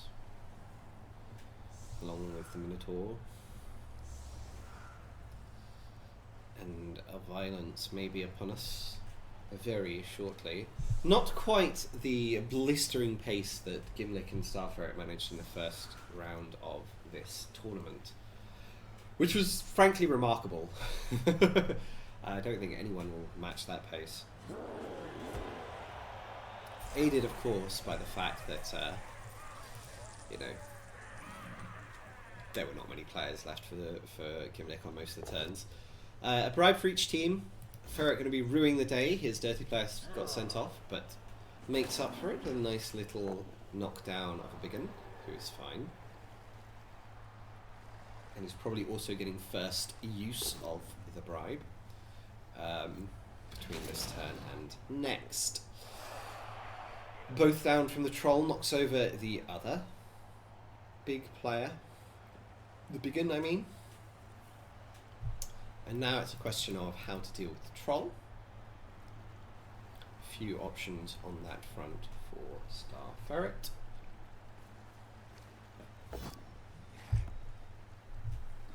Going for a handoff action, so it looks like trying to go for the one-turn touchdown with the throw teammate, but does not get the handoff. And unfortunately for the Orcs, their tackle stays out, which means they are in fact kept online. So not great. Not going to be easy to defend this offense of the Renegades here. Continuing to keep the Biggins on the line. Doesn't actually have any linos, so kind of no choice. The only lino on the team is on the Kaz bench. As Star Ferret, seeing the Orcs set up with every player on the LOS, shows off his save setup with every player on the LOS. The two teams are not shy about what it is they are trying to achieve in these matches. As we see Star Ferret adjusting and tinkering with his offensive setup here, trying to get the best possible start to the drive, looking to push forwards, looking to take those hits, looking to get further ahead on numbers, and just try and, you know, see where the game goes from here. I don't think he'll try anything drastic. Hasn't really set up to try drastic things, right? Like, it's not like there's a thrower back here and a dark elf up here and a very clear two-turn attempt being brewing. Besides, it's Renegade, so not really a two-turn attempt type of team. But instead, just pushing some players, taking some space, takes the hit on the Biggin. Just a pow, but no a break. Brought in an extra player to deal with all of the assists. Tries to pick up with the Dark Elf, and it's a 1, so does invest the reroll. Presumably wants to still take these hits, so had to invest the reroll there. There's an interesting question about whether you even need to pick up the ball before taking these hits here, because the Orcs are slow enough that the ball is probably safe back here anyway. So, you know, it's like, do you actually need to do that, or can you take the riskier dice first? But it does seem like Ferret decided that they needed to pick up the ball, which was successful eventually.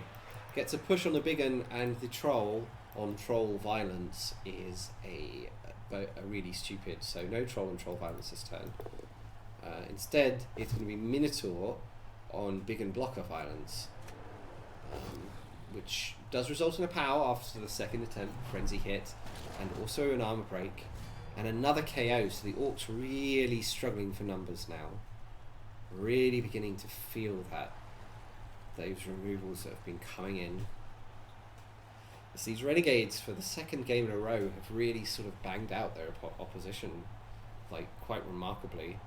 And the problem for Wurmser now is, how do they cover the entire pitch? Uses the bribe, but no, doesn't use the bribe, but abuses the fact that they have a bribe to take a sort of free foul on the Biggin on the floor, but no doing. I think these are all football players, aren't they? Yeah, Pizchek.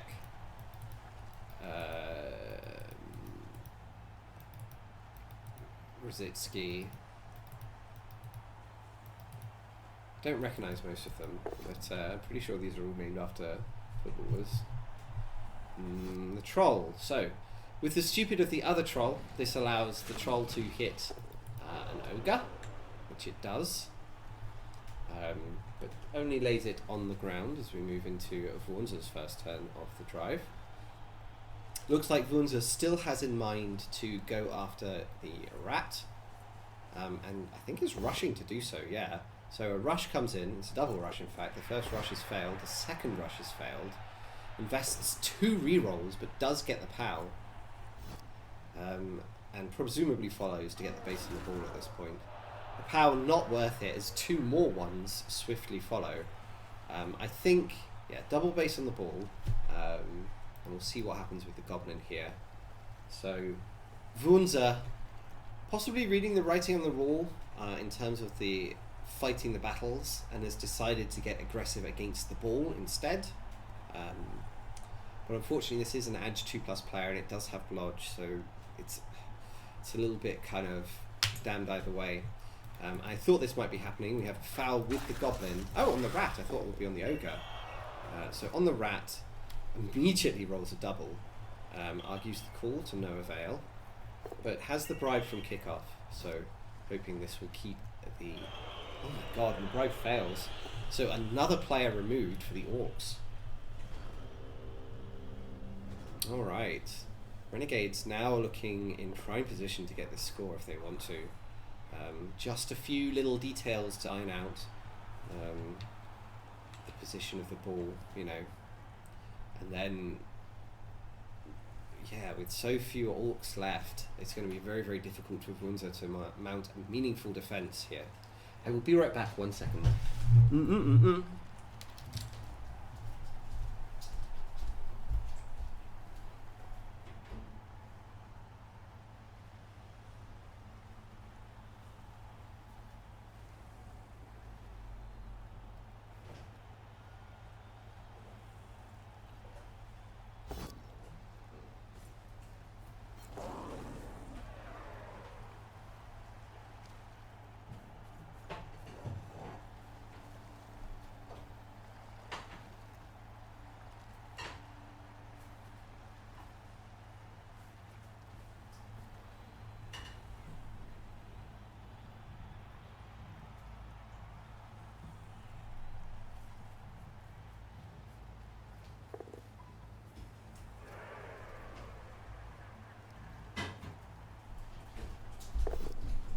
Okay, what has been missed? Nothing very much so far. Looks like troll hit on the beacon. The dodge away was successful, although it did have to use dodge, which must have been a little terrifying, I imagine, for Star Ferret in that brief second. Doesn't rush down the pitch, so possibly not looking for that, you know, turn 11 score or anything like that. Just happy to keep fighting for now.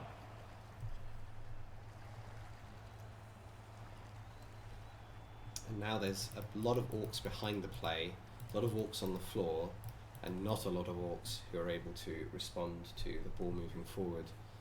But I mean, it was always going to be difficult, as I said, from this position. Star Ferret does still have a bribe, but it is immediately caught as well. So now Star Ferret's attempt to use the bribe is successful. Didn't try to argue the call first, valued keeping the player over keeping the bribe, which seems correct.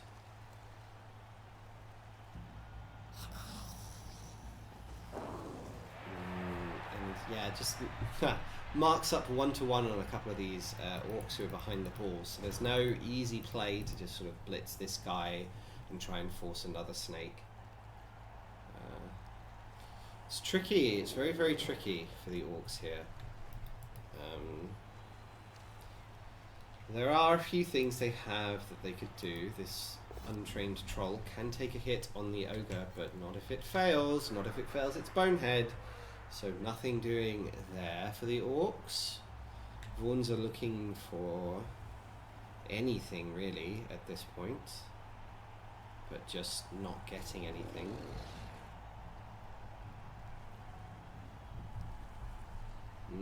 What's the plan now? It's really not simple. Goes for a 1D with Mighty Blow on the Orc, which is in fact a POW, and an armor break. So the Orc has been layered low. It's been a bad day for Orcs. Just a wrestle on the hit, which was a 1 dice hit. I thought maybe they'd do this the other way around, because then you get 1 dice on the rat and then 2 dice on this, instead of 1 dice into 1 dice. but chooses to go this way instead. Just a push, and will slide right behind. Nope, doesn't base up. Just dodges away with the runner. Thought they might base up here, but probably correctly surmising that there's really no reason to. It's the elf trundles down the pitch. Turn 11 is in scoring range now, although there is a rush involved. So to be seen whether Starferret wants to do that rush or not. Troll hits a big un who survives.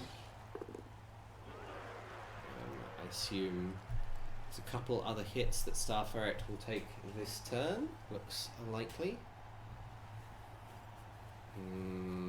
Controls the thrower, places a player in front. Always good. Don't want too many loose players. When you're up like this, you have the possibility to control the opposition. You might as well. Goes for a blitz with the ogre, the Minotaur, and the unskilled Orc Blitzer gets a pow, but nothing more. And another player is controlled. Another player is unable to participate. Brings the rat over on a dodge, and just a push on the Orcs Troll from Starferret Ogre. One more 1 dice hit against a guard biggin, which is a skull. Starferret chooses not to reroll. Alright. So this drive feels like we're in waiting mode. Starferret basically has the full control about what to do this drive, like how they want to play it, how they want to do it, as Avonza immediately 1 in 9s a blitz with the biggin, hoping perhaps to free up this other biggin. So it's entirely in Starferret's court how he wants to play this drive, whether he wants to go for this rush, whether he wants to score next turn, whether he wants to just say he's okay with the draw. All sorts of options for Ferret. Vunza has relatively limited ability to influence his drive at this point. I would go so far as to say cannot influence the outcome of this drive. It's entirely up to Ferret how this goes now. And how it goes first is we're going to have a blitz on a Orc Blitzer with the Minotaur on 3 dice. Bring in the 2 assists, although it actually only needs 1 with strength 6 from Horns. Stands up some players, moves forwards with the ball, which was presumably always going to happen. And the question is, where exactly is the ball going? Are we going in? Goes for it, but finds the 1, so costs Ferret a reroll, but does get the score, and gives Ferret 4 turns to try and turn over the Orcs and go for the win. With the Orc KO dice being atrocious, this player has stayed out for basically the entire game. There are only 8 players. So this is spicy, whereas Ferret still has a full team. This is absolutely spicy. I think this is the right decision to push here. I think this is the right decision. Vaughnzer is going to have to be very careful to not give up the score and end up losing this first game and finding themselves in a tricky position for the second game, where they will need a win if they lose this one.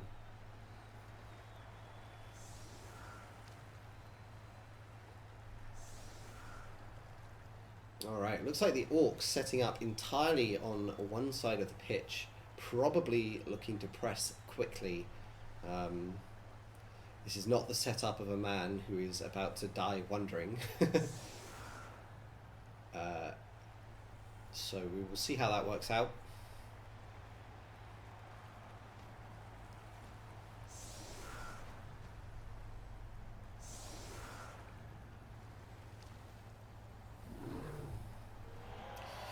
Minotaur takes the kick. Oh, and it goes deep. Deep is good for Ferret here. Ferret likes deep, but on the ball helps. On the ball, Officious Rev hits one of Ferret's LOS pieces, but hits the Orc Thrower. That is catastrophic. Oi oi oi. And now the dream is very much alive for Ferret. as the way to the backfield is wide open. Mighty Blow hit just gets a stun on the one LOS hit that Wunza gets his turn. And the troll runs backwards. I think Wunza sensing the danger here, sensing the peril that came after this officious ref, had a huge influence on the game. And yeah, just runs back with everyone, not attempting to put any pressure on that might go for a score, and blitzing the nearest pieces to the ball. So just trying to buy time. I think a very sensible approach. The one thing I will say, yeah, actually was trying to fix it, is that it's always nice to keep your pieces so that they're connected, right? This blitzer, I think, went a square too far. Should have stayed connected with the troll. And this guy, I liked the rush because it was an attempt to stay connected with the troll as well. And then you would just make it a little bit trickier for them to move forwards. Of course, as it worked out, fell over, so not ideal. The Orc thrower does unstun and will be able to go for a sure hands pickup next turn. There's basically no way that Ferret can interfere with that. Ferret did not... Hold on. What am I talking about? Oh, Ferret did field the Goblin. Hold on. Ferret did field the Goblin. I thought Ferret hadn't felled the Goblin, but the Goblin is here, which is kind of a big deal.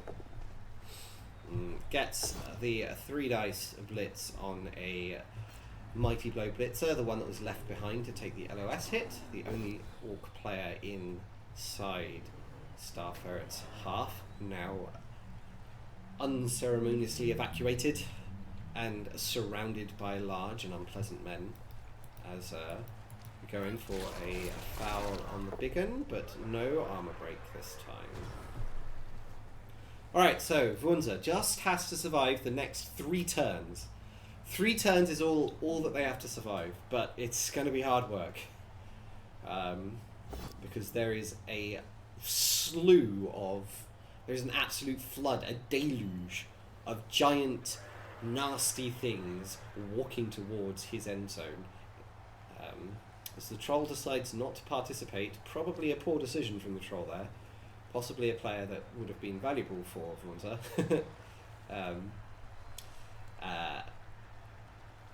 But not participating. It's an interesting position here because a lot of the time you kind of don't want to cede the space if you can help it. You kind of want to defend here, keep the ball here, and then when they break through, then you regroup, because it kind of gives you more time. Whereas if you allow this, you allow them to take all of that space immediately. However, in this particular case, all of your players would get tied up if they were still standing here. So this might just be the correct decision. Goes for a blitz on the little thing. You cannot take the both down here. Pushes it away. The ball has been collected by Wunza, so that's a very important stage 1. Looks for a little uphill action on the rat, but no doing. I think there was an argument for just not doing anything with this guy, because then they have to, use up one of their pieces to deal with it. But not the choice that Star Ferret has made, as the Renegades, they start slowly but surely advancing down the pitch. The troll now very cut off.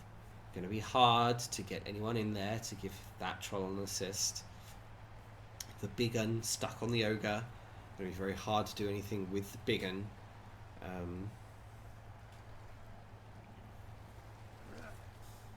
But yeah, just the only thing that you could say for Wunza is that it takes the Renegades a long time to get down the pitch. They're not going to have a lot of attempts on this ball. If they can get any attempts on this ball, they're not going to have a lot of time to break down the defences. The 2 guard there playing a role for Wunza, keeping the ball safe, a little bit safer.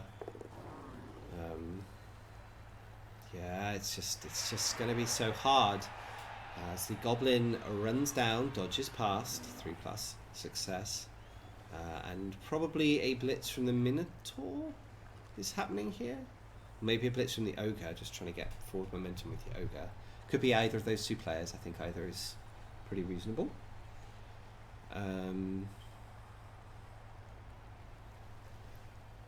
See what Star Ferret decides to do. Just takes the hit with the Ogre. Moves laterally. Does get the POW as the Minotaur is going to come in and pushes into Vuonza's Ogre. Fails the GFI, and now Vuonza's Ogre is kind of more relevant than it was. So not a great result from that blitz for Star Ferret. Might well have been the right play, but probably not the outcome that Ferret would have been hoping for. You definitely try and activate your Troll as Vuonza here. You just want to tie up Ferret's Troll, make sure that's not adding to the pressure, adding to the difficulties. You might even take a punch because you want to separate the Goblin and the Troll. So you're looking for this 4+3+. You're already inactivated, so it's the 4+ is kind of free, and the 3+, I think, has relevant upside. So I think there is an argument for just taking this push, even though you would push it onto the big N. Moving right now with the ball is Vuonza, just trying to find any way to stall out another turn to protect himself. This is turn 14, will be Star Ferret's turn 15, so next turn it's got to be the big pressure cooker turn from Ferret if he's going to win this game. Oh, it's very tense ending to this one. Let's see what happens. Protects the cage. It's effectively well, it's a sideline cage, but against the end zone instead of the sideline. Does go for the hit on the rat, gets the POW. So one less piece. I suppose, unless it's an hour break, can actually still participate, but one less piece that's got full movement available means certain sides of the pitch are a little bit less easy to deal with. Not so much mobility to the right for the Renegades. In fact, there's even an argument, it's actually kind of an interesting play, of leaving this Orc here and taking this hit with the Troll. And if you got the push, which you didn't, of course the Troll kills itself. Oh my goodness. I mean, to be fair, the Troll was not hugely relevant at this point anyway, but definitely you would prefer it not to kill itself. As Star Ferret's Troll also fails the really stupid. Because I was thinking, if you have the Blitzer here and the Troll here pushed away, then actually there's not easy lines in for the Renegades. But no doing this time. Right, turn 15 for Star Ferret. Curious to see how he handles this. Has already started putting pressure on. Has started moving the players up, holding the opponents up, and just asking the thrower and the Orcs and Vuonza, where are you going to put the ball? What are you going to do with the players who are based? How are you going to keep this safe? And there are no easy answers to those questions. None at all.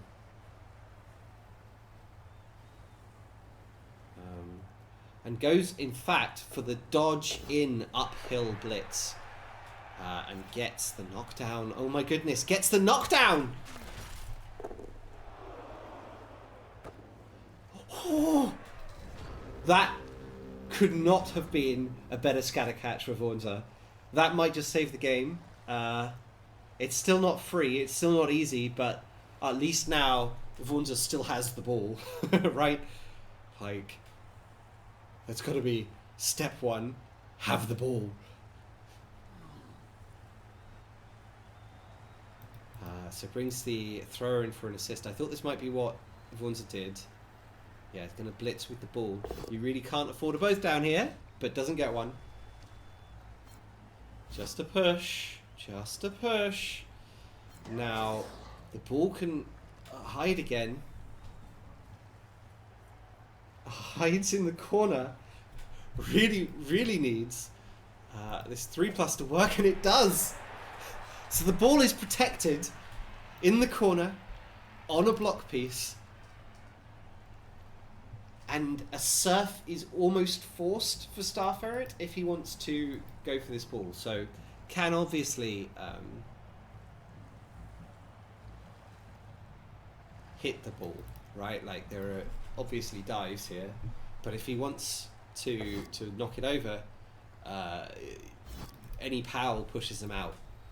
And the surf is not free, because if the ball comes up here, it's kind of awkward as well. So,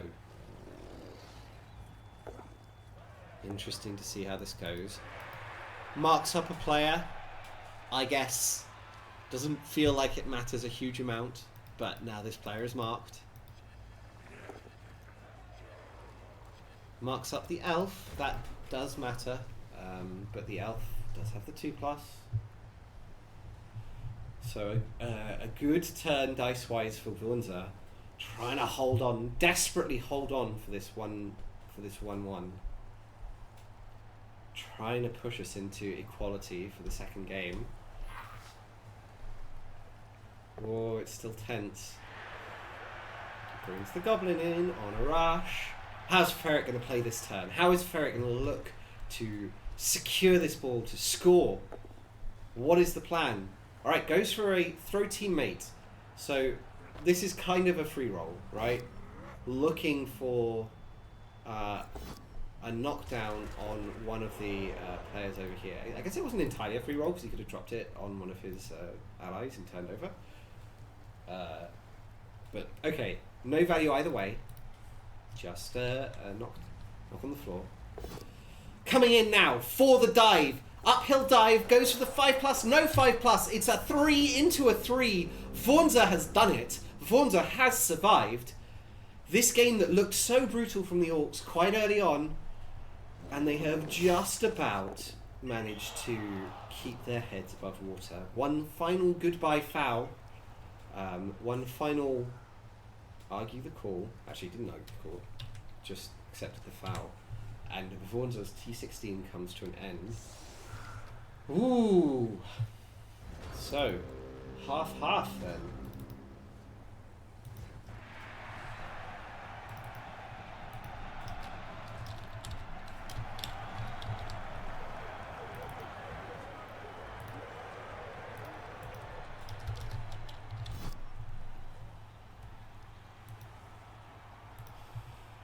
Wow.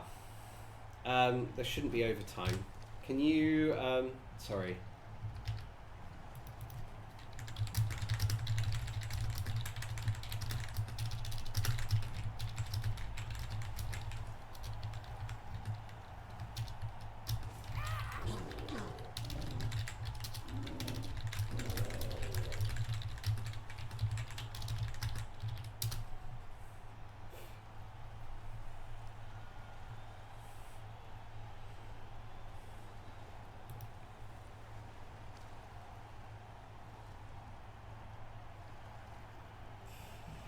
Wow. All right. So,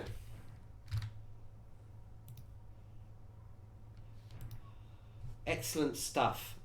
Ferret, I will need to know who you are taking for the second game. Oh, as the Renegades failed to get the win. But they came out with a draw, which is a very creditable result, I think, from that matchup. And instead, we have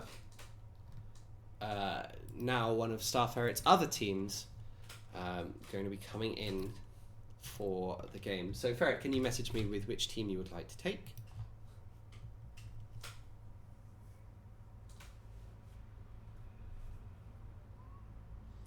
We'll see how game 2 goes.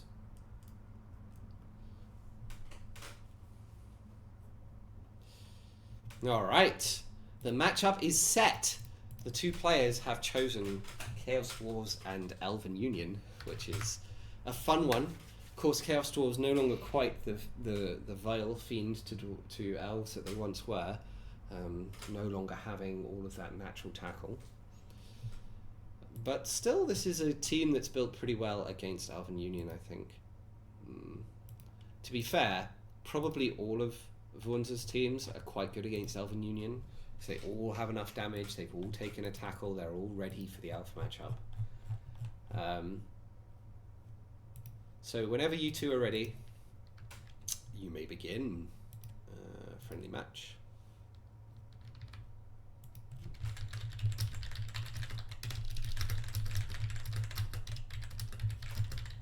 And I am going to take a short break to get another drink of water.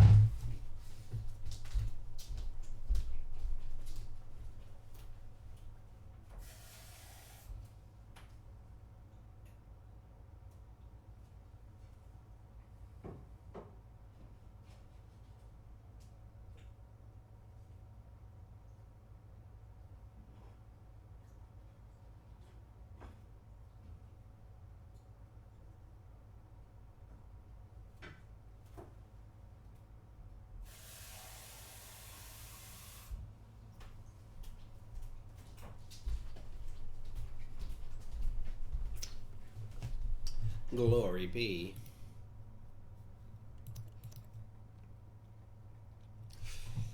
Alright, I am ready. Just waiting for the players. Whenever they are ready, we can go.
Yes, the game is up.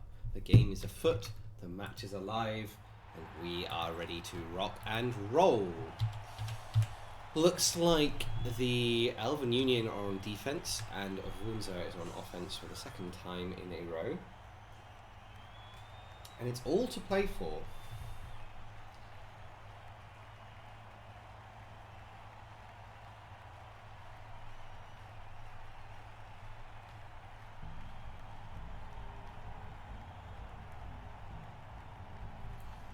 As the Chaos Dwarves are going to want to chip down an elf or two very quickly. I mean, they've built for damage, right? They've built for pain.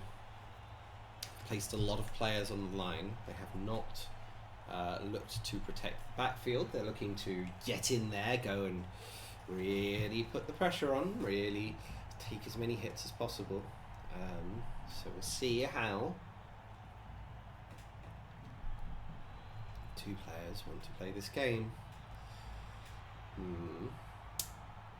Ferret taking their time over the kick. Does now deliver it. A deep kick and a solid defense. Ooh, spicy. Spicy. Chooses not to move, but the kick goes right into the corner. This is quite literally the single worst square. I mean, it's tied with the mirrored square. But the single worst square for the ball to be in for the Chaos Dwarves. So obviously not ideal. The first hit with Mighty Blow also not particularly valuable result, just a knockdown. And 2 more hits on the LOS result in at least a stun. So 1 stun on a line elf. A blitz coming in on the leader thrower, who Ferret has in the front line over the blodge catcher or any of the catchers. Views the catchers as more valuable than this thrower, probably, or maybe just wants to take advantage of the fact that these guys are slightly faster than the thrower, so they can stand slightly further back. This is one of those positions, right, where your backfield could be swamped. You've got to be so careful here. So 4 hits without particular value here for the fouling on Wednesday, which is to say the Chaos Dwarves of Vuonza. Brings a player back, starts to protect the backfield. I think this is something I was talking about in the last game with the Orcs, except in this one I think you are supposed to actually try and hold this line as much as possible. I think you don't want to run too many players all the way back, because then you make it just too easy for them to cut off these players from these players, right? Fails the rush, you have to re-roll. Have to. No choice. It is successful. Boy, howdy. What a tough start for Vuonza here. Amazing. At some point, Star Ferret's going to cease being a lucky bastard in these games, but it won't be today, apparently.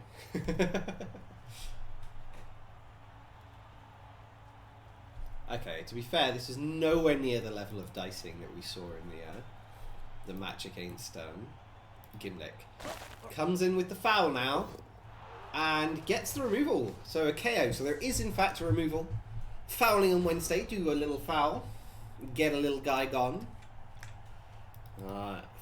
Frederick der Finger von Neakara able to pull the Chaos Dwarves into an early numbers lead.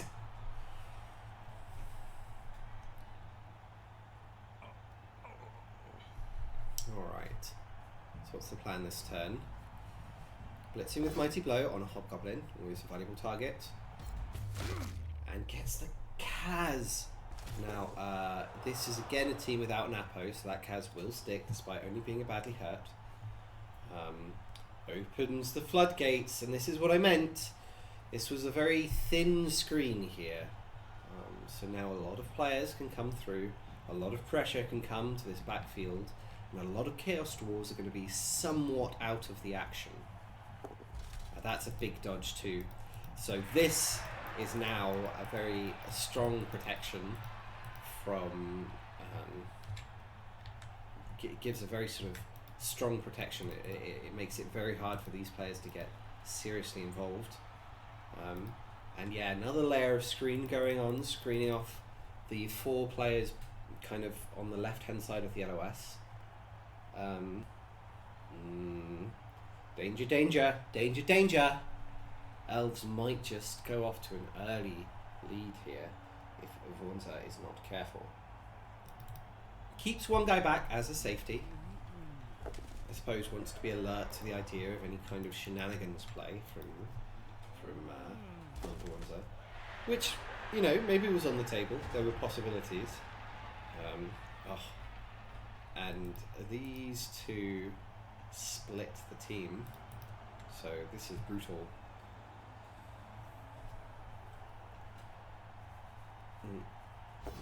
Goes in with the tackle ball, wants to start getting that value, wants to start getting some players off the pitch. Is an armor break and a badly hurt right back, so the removals are coming thick and fast, but Ferret has the Apo. So Ferret invests the Apo straight away on the badly hurt. There's a player gone for the drive, does also force a way through just for the Bull Centaur, but I mean the Bull Centaur is a valuable piece to have brought to the defence of the ball.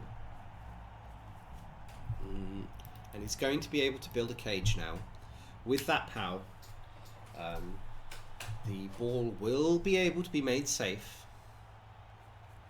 which is really thing one, right? Like that's the most important part here. So a little island of Chaos Dwarves, still split from the rest of the team. But with the strength there, with the guard there, it might be okay for Windsor.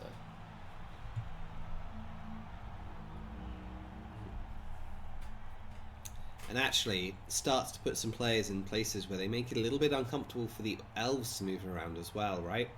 Like this guy is sort of trapped in, this guy is not trapped in but doesn't have a nice way forwards anymore. So there is some merit to the things happening here from Wunzer's side. I mean, lots of merit, I would say.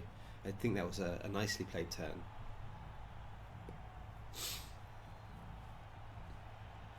It's Ferret still looking to bang, so brings a couple of assists in, takes a hit. Just a push. So no real value from that hit. Takes another hit, this time with Mighty Blow against the Chaos Dwarf blocker. They do have Iron Hard skin, so cannot use Mighty Blow on the armor. And actually saves them, because that was a 9. Takes a follow-up hit on the Mighty Blow Chorf, who is not suffering the natural 9+, the natural 10+. And no blitz taken from the elves this turn so far. Kind of just looks like they just wanted to consolidate, just wanted to get a lot of momentum in this early drive. Just, you know, knock over a lot of Chorfs, gets a stun, which is valuable. And yeah, because Wunzer was able to stabilize the ball, it looks like Ferret is just going to play a slightly more relaxed turn. Pushes the Flamesmith away, and that is the final activation of the turn. Has a point more of movement if it wants it, but that should be it. Now, there is one thing that's happened here, which is that Ferret has not managed to keep his team connected, so there is a way through if the Chorfs want it. The problem for the Chorfs is that they're slow, so any ways through have to be taken with a little bit of a pinch of salt. Because a lot of the time they won't really be a way through. Blitzers with Mighty Blow. Gets the full power, choosing whether they want to push the player or not. Either result is particularly relevant, I think.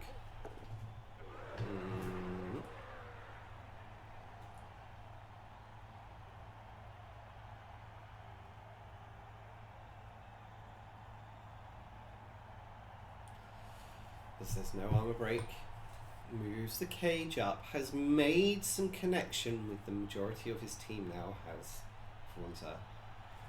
And it looks like the elves are going to have to just continue consolidating.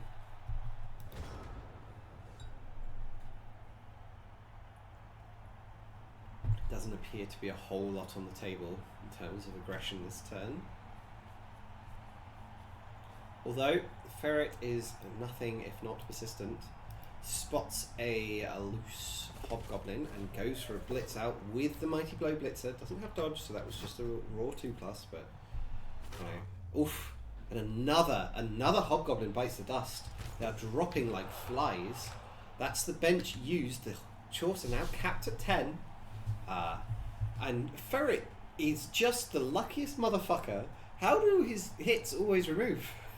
How has he banged everybody out? It was 4 games. 4 games where he's just been bang, bang, bang, bang, bang. Kind of crazy, if you ask me. Okay, well. Maybe he's broken the format. Maybe the answer is Elven Union with a Mighty Blow. Maybe that is just the best team.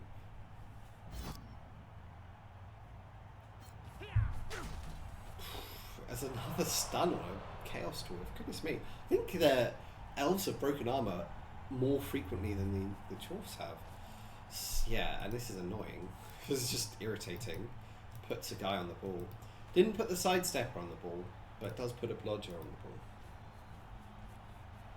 And this time, fails a rush and KOs himself. Okay, so that's something for the Chaos Dwarfs. It's now 3 elves down. In fact, there are more Chorfs than elves still. But there is only a single. This is literally the only Hobgoblin. Okay, so this play here is greedy. Blitzes this guy so that he can take a hit with the ball, which works and means that there isn't... expels the elf from the cage. But yeah, that was obviously a slightly greedy line. Does bring in the player necessary to reinforce the cage so that this basing is still okay. Unfortunately, that means they probably can't take the hit here. Oh, well, they can, but it'll be a 1D, I mean, because of this stun. Still, it's a dwarf, so it's a 1D POW. And a 1D removal. Goodness me, this is bloody. I was saying Ferret was a Dice Lord, but I may have to amend it. Maybe this is just a game where everybody dies. So there are really quite a paucity of elves left. Brings in some assists. Look like they're trying to hit the Bull Centaur. Yeah, so blitzes the Bull Centaur with Mighty Blow. Doesn't get him down. Invests the reroll. Still doesn't get him down.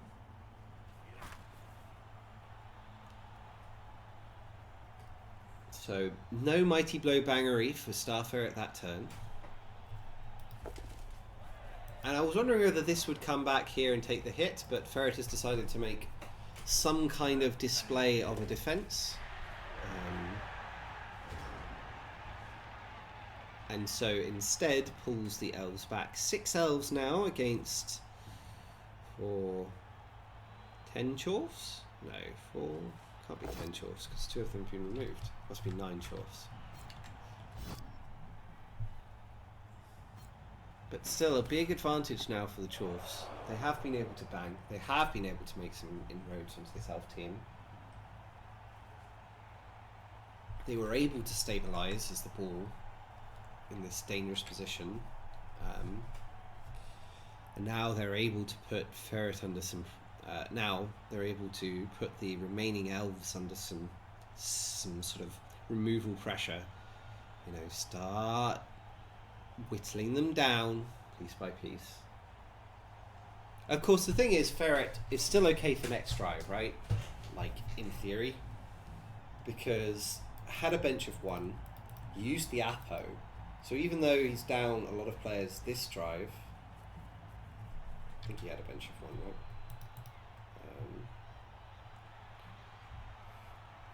Yes, and in fact there are 7 players on the pitch, which makes sense. I was unable to work out how that could have happened, but yes, this makes sense. Right, Chaos Dwarves, realising it's turn 5, have moved up the pitch. It's a little bit of an aggressive move, requires at least a rush, maybe another. Probably another 2. Of course, Bull Centaurs have sure feet. Actually, maybe you can get away without a rush. No, you do need to rush. This Flamesmith comes in, covers the front of the cage. The front of the cage is now okay. It's now okay. So it's just the left of the cage that is a bit of an issue. And that's also now recovered. Okay. And brings the final Chorf. The Chorf's travelling really very much as a unit. And the elves kind of have to scramble a bit here. I mean, it's tricky because they just don't have enough players to easily cover every angle. But right now they're a long way behind the play.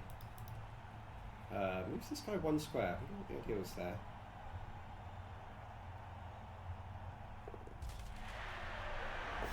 Oh, he's going for the cage dive, in fact. Gets it. It's a 1 dice block. And gets the knockdown. The last chore. Oh my goodness, that's the last Hobgoblin. And it's removed. Maybe even regretting moving this player now. Big news for Starferret there. All of a sudden, this defensive drive looks like a catastrophe. This offensive drive looks like a catastrophe. Just from nowhere, removing the final Hobgoblin, but then removing an elf as well. Oh, I don't know what's happening in this game. And that was the leader. So no more leader for the rest of the game. Had used it for this drive, but that's a reroll gone for next drive. Boy. I will say, most of Ferret's removed elves have been self-removals. The Chorfs themselves have not had a huge amount of purchase. You can technically serve the Blitzer, I think. If you push this guy down into the left, and then you cover the last square in front of him, and then... So this guy then rushes downwards a step. It's kind of awkward, but it's there. Doesn't want it. Goes to the pickup. Gets the pickup! The 4+. Such a big pickup, because they needed the ball. Not to scatter out there. Holy. What a game. And now the ball is on a strength 4 monster of a piece. So future cage dives are basically off the table.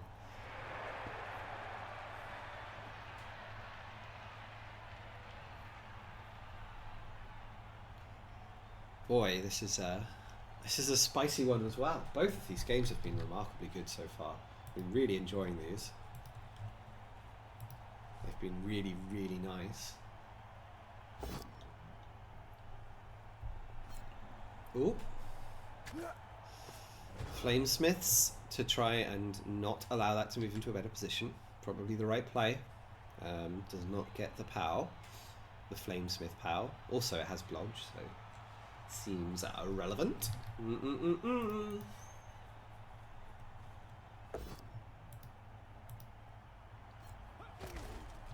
Ooh. Brings an assistant, knocks down the Chaos Dwarf Flamesmith, who failed on the flame breathing on the previous turn.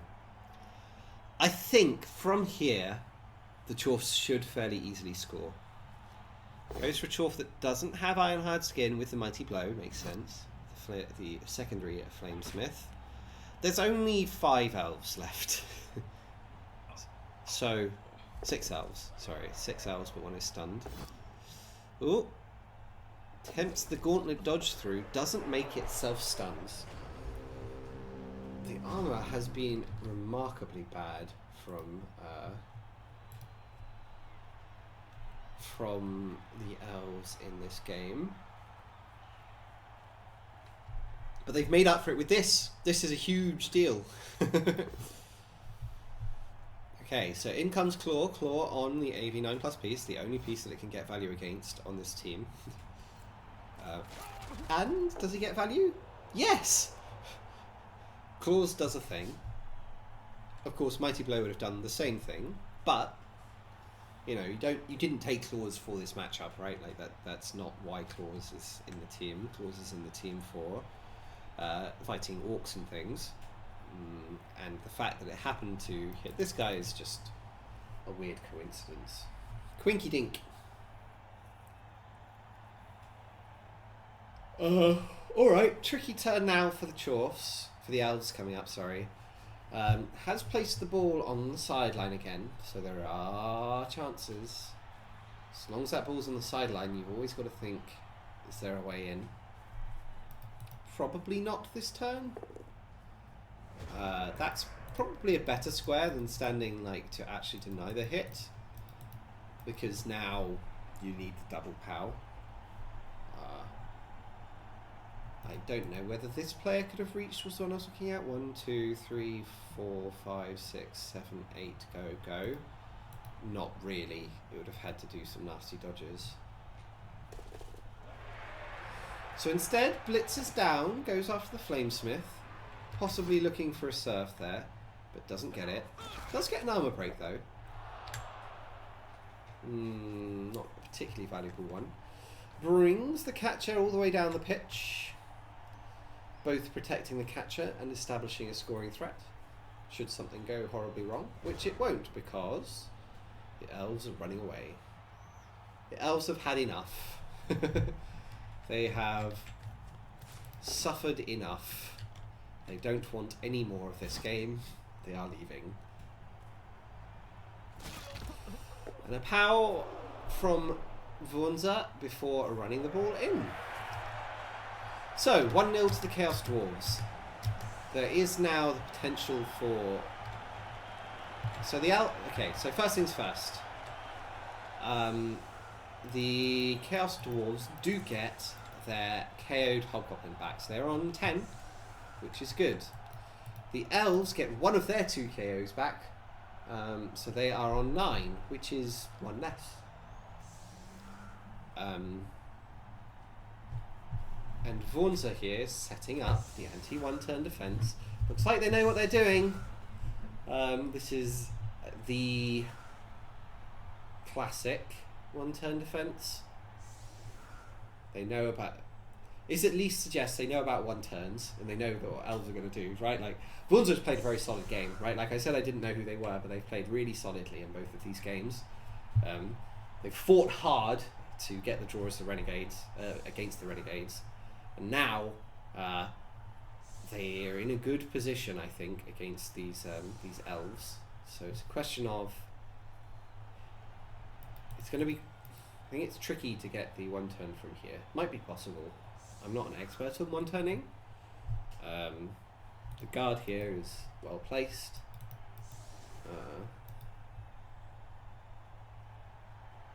Probably there should be a guard piece here too. I would think this player should be here. Even though it isn't ideal from a positioning standpoint in some ways.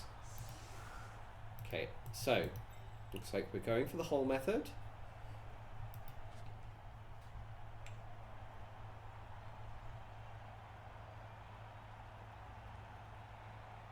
Needs 3 pushes with the 8+. Yeah, I think this is right. Disconnect seems correct. Alright, here comes the kickoff. Big money 1-turn. Officious ref, officious ref. I don't know if that matters.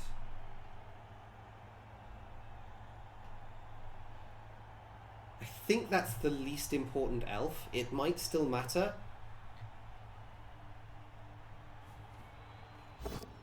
But if any elf was going to be knocked over, it had to be that one. Okay. Full POW. Yeah, I think that needs to be re-rolled there.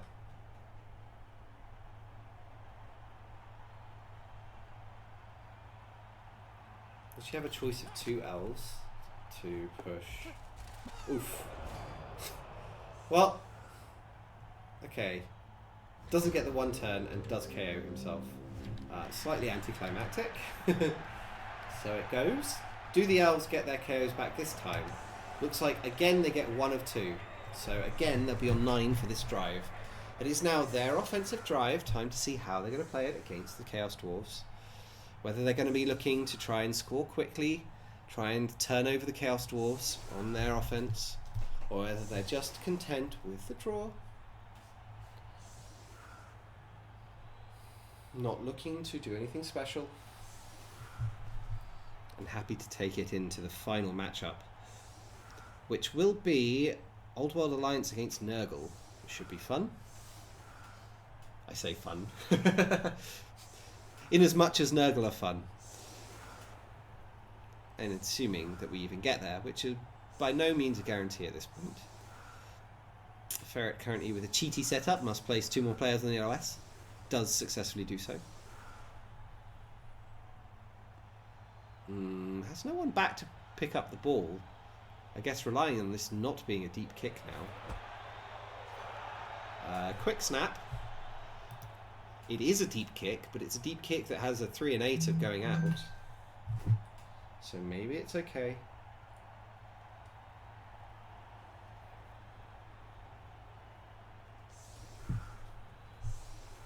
Pushes forwards. Okay, so this looks aggressive. Continues to push forwards. 6 players all moved forwards 1 square. Oh, this needs to go out. It does not go out. So the gamble doesn't pay off. And now there's some issues. So Ferret not getting the touchback. Looks like it's a sort of improvised Daka instead. Interesting.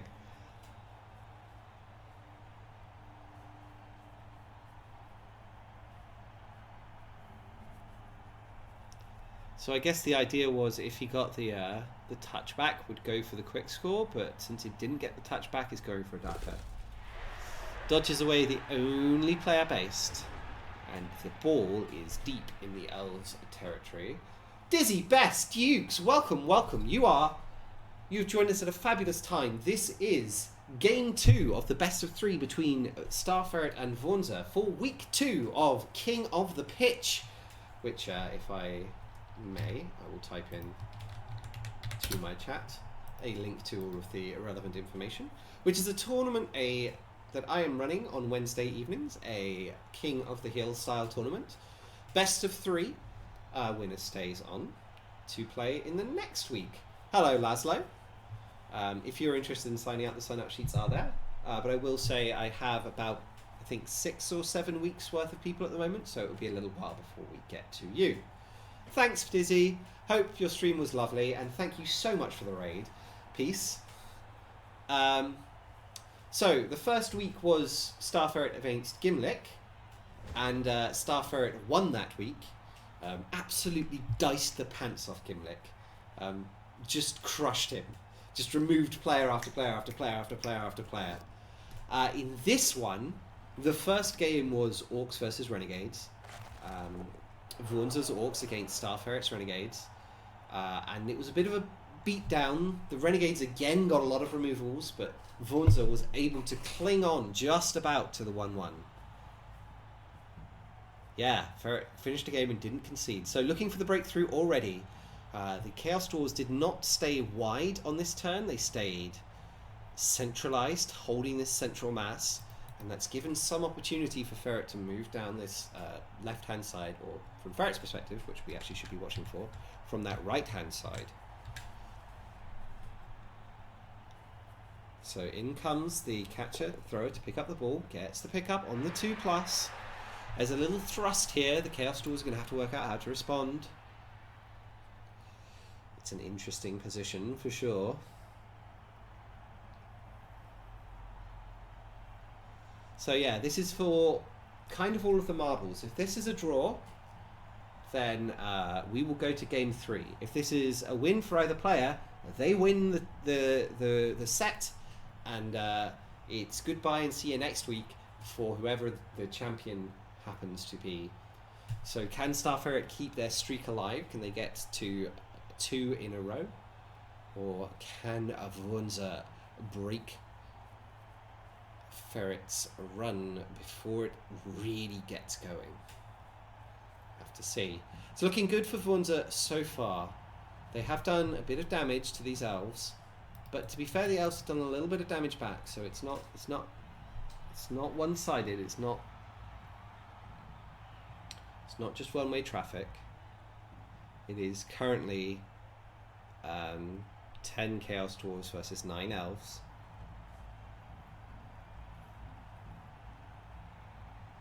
I think it looks like so.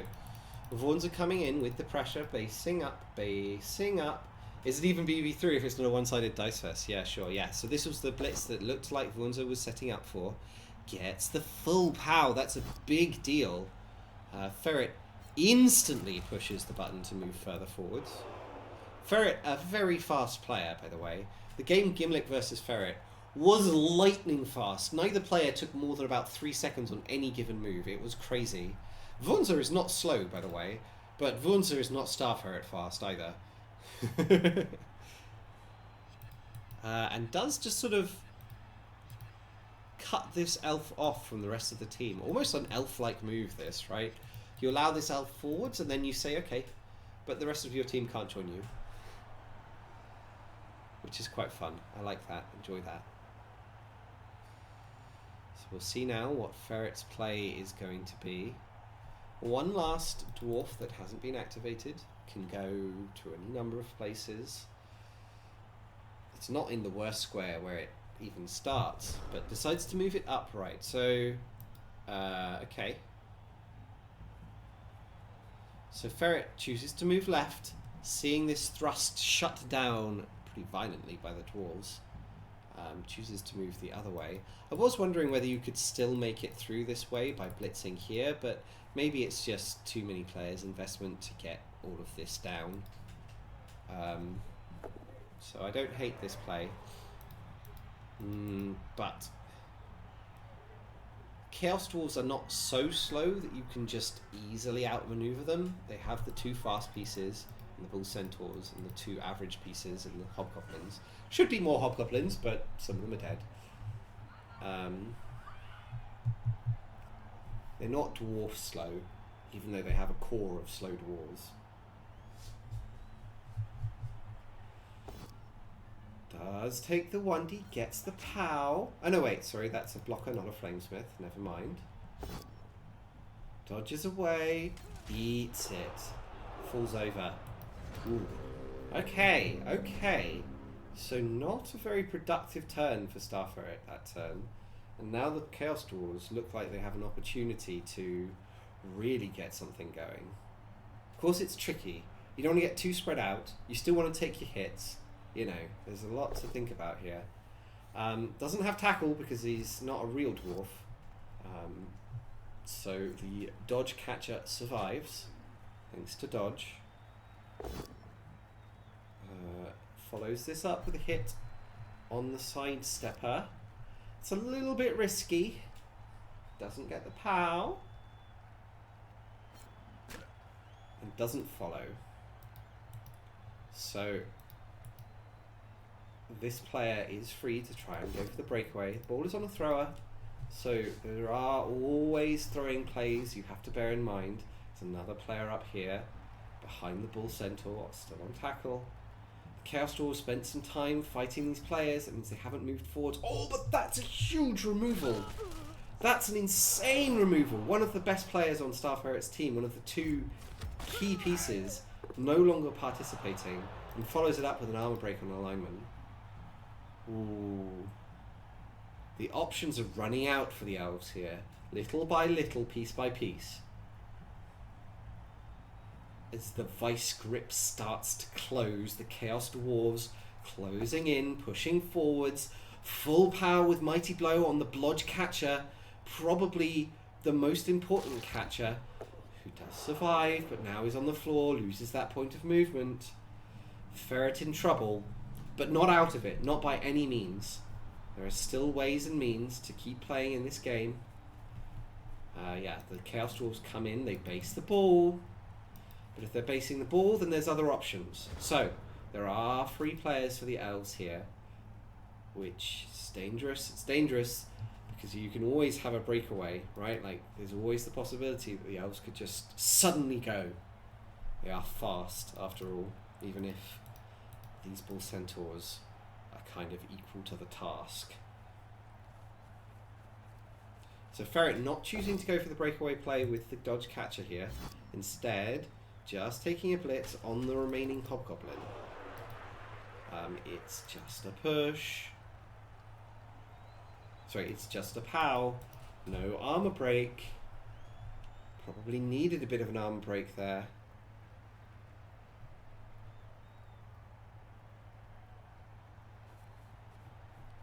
It's going for the handoff on this catcher instead. Takes the 2+ because of Nerves of Steel.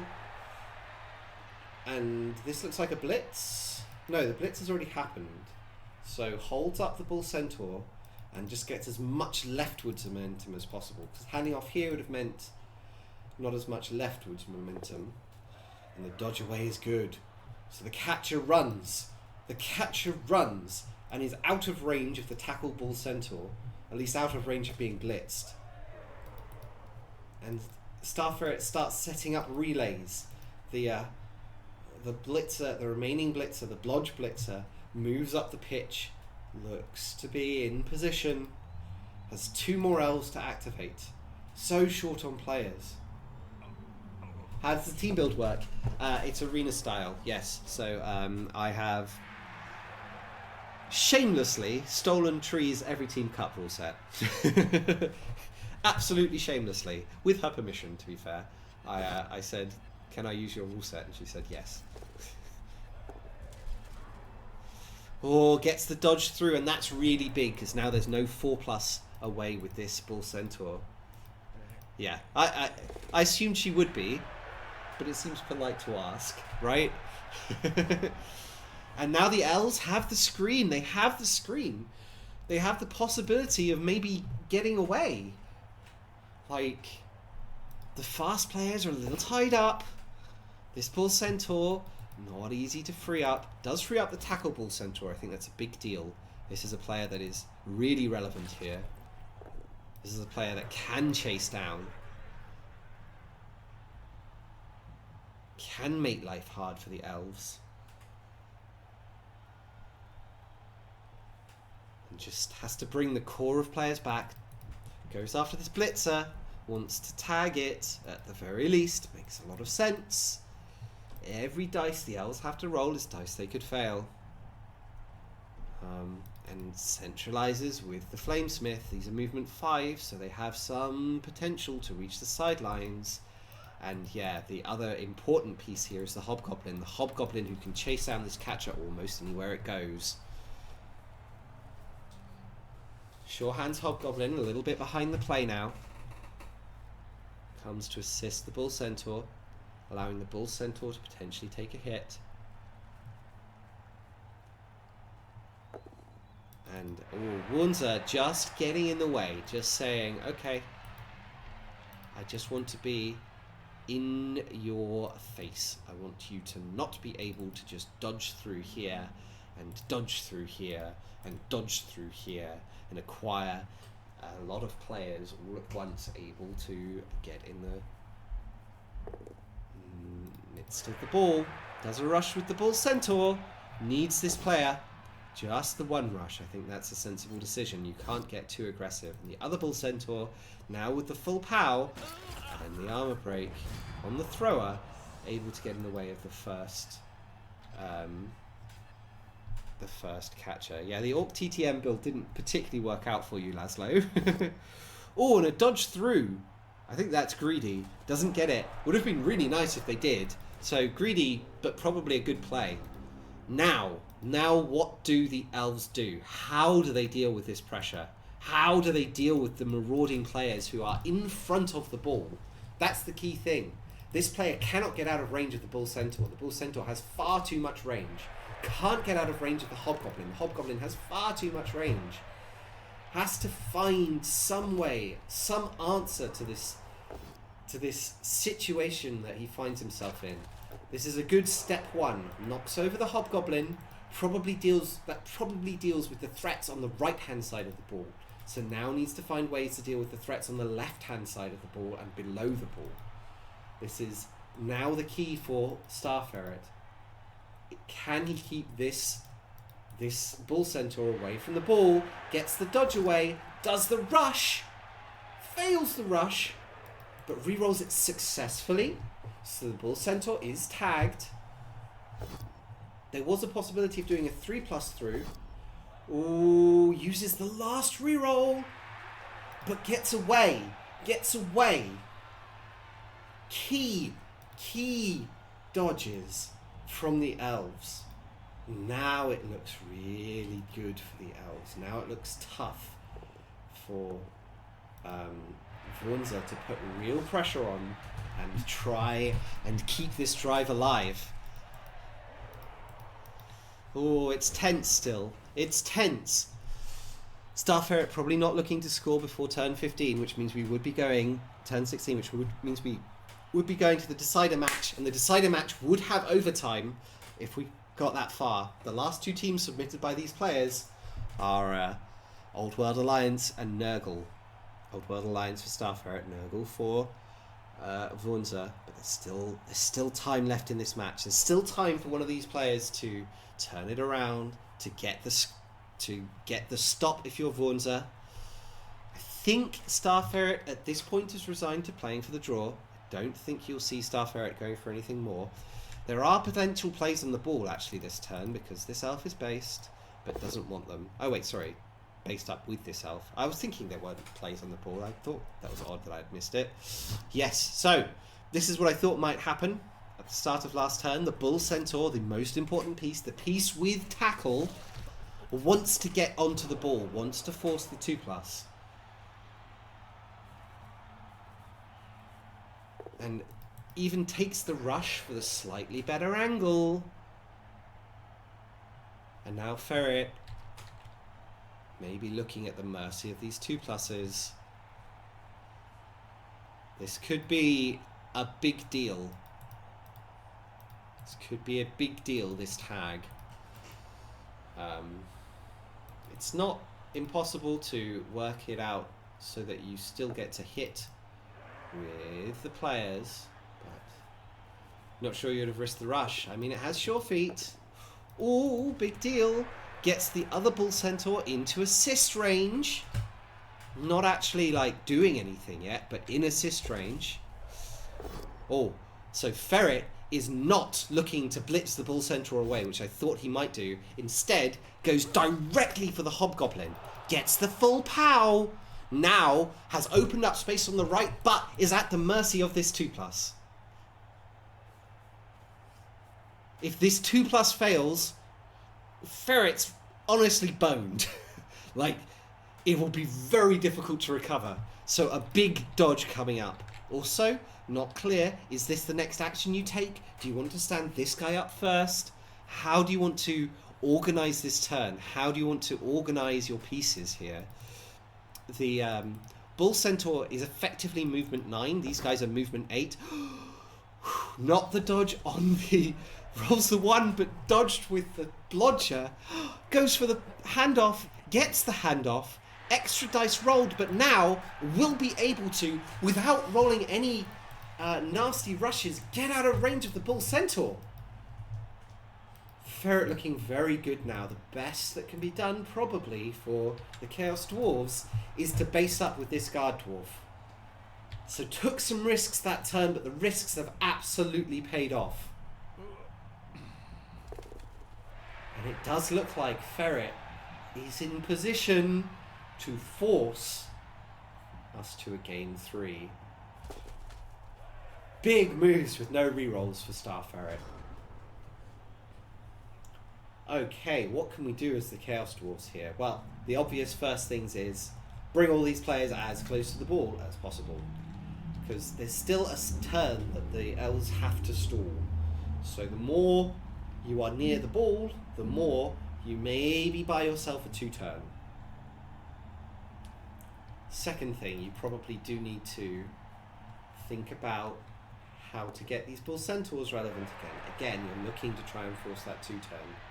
That's the key thing here. And now we come in for the double rush, get the base on the ball. Okay, we force the 2+2+, and it's no longer free to do other things for Star Ferret, which is relevant, right? Like, you've got to think about the ball. Does go for the blitz with the ball. I think you can re-roll this with 3 turns left. But Wounzer chooses not to, and instead just takes the full plus, which is a success. Gets away, goes for a rush, goes for another rush. The wall is kind of closed anyway. It's very hard for this elf to get back to the safety of other elves. So a good start for trying to force the score. In comes the Flamesmith now, just one last piece for Wounzer to move. Probably just basing up here. And we are on turn 15. Turn 15 of the elves. Everything to play for, nothing to lose. Everything to lose, in fact. And I cannot see any play other than just scoring, but Star Ferret can. Star Ferret immediately runs away. Looks to bring a player in to support. I think Ferret is looking for the stall. Ferret's looking for the stall on this side of the pitch. Recognises a weakness. It's some dice, but it's there. Both these players can get in position. And the nice thing is you kind of don't need to secure this side of the cage.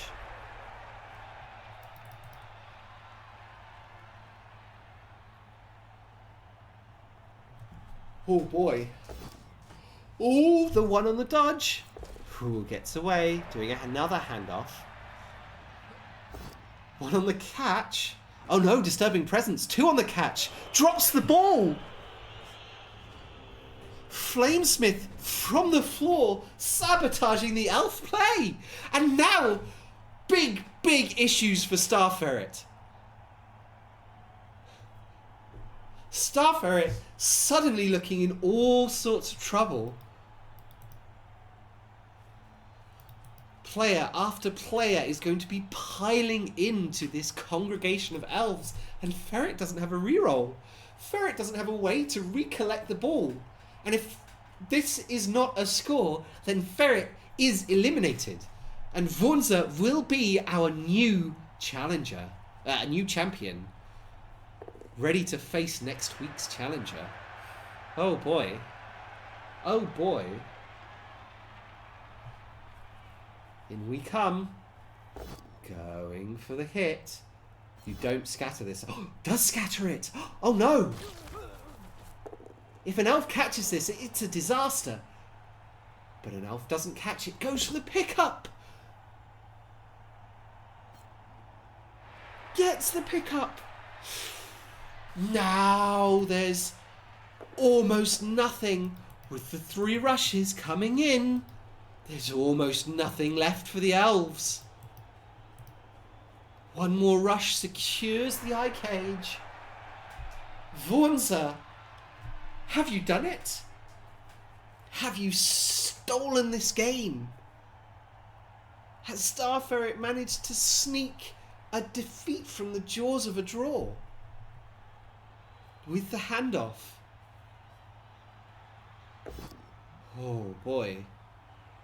I think this is it, ladies and gents. Obviously, Star Ferret got a big turn coming up. Got an uphill that he can go for. But it's going to be a lot of dice and no rerolls.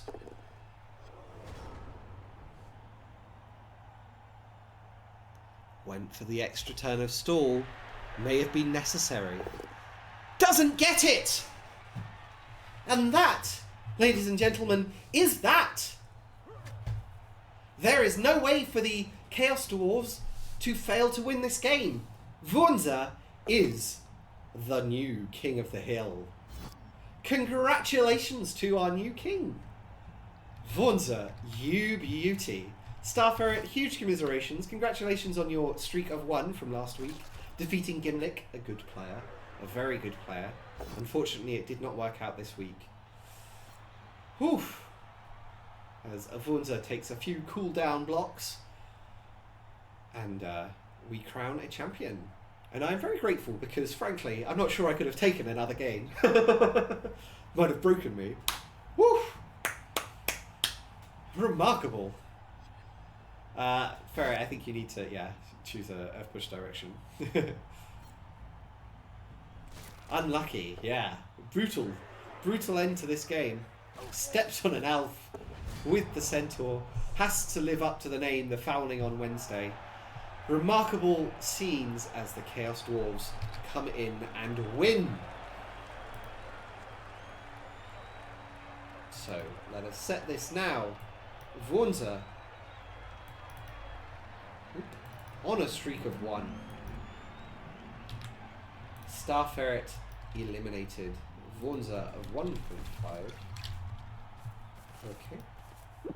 Against Star Ferret 0.5. Wow.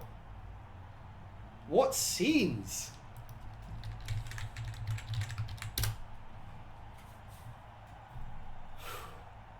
Alright, that was excellent. Thank you, everybody. I enjoyed that immensely. I hope you enjoyed it too. And I hope you will be there to join us next week when we will hopefully have Wurmser attempting to defend their streak. In the meantime, that is all that we have time for today. So we are going to raid Andy Daver, who happens to be online. And we will catch you next week to see Vornza attempt to hold on to their crown where Star Ferret could not. Bye!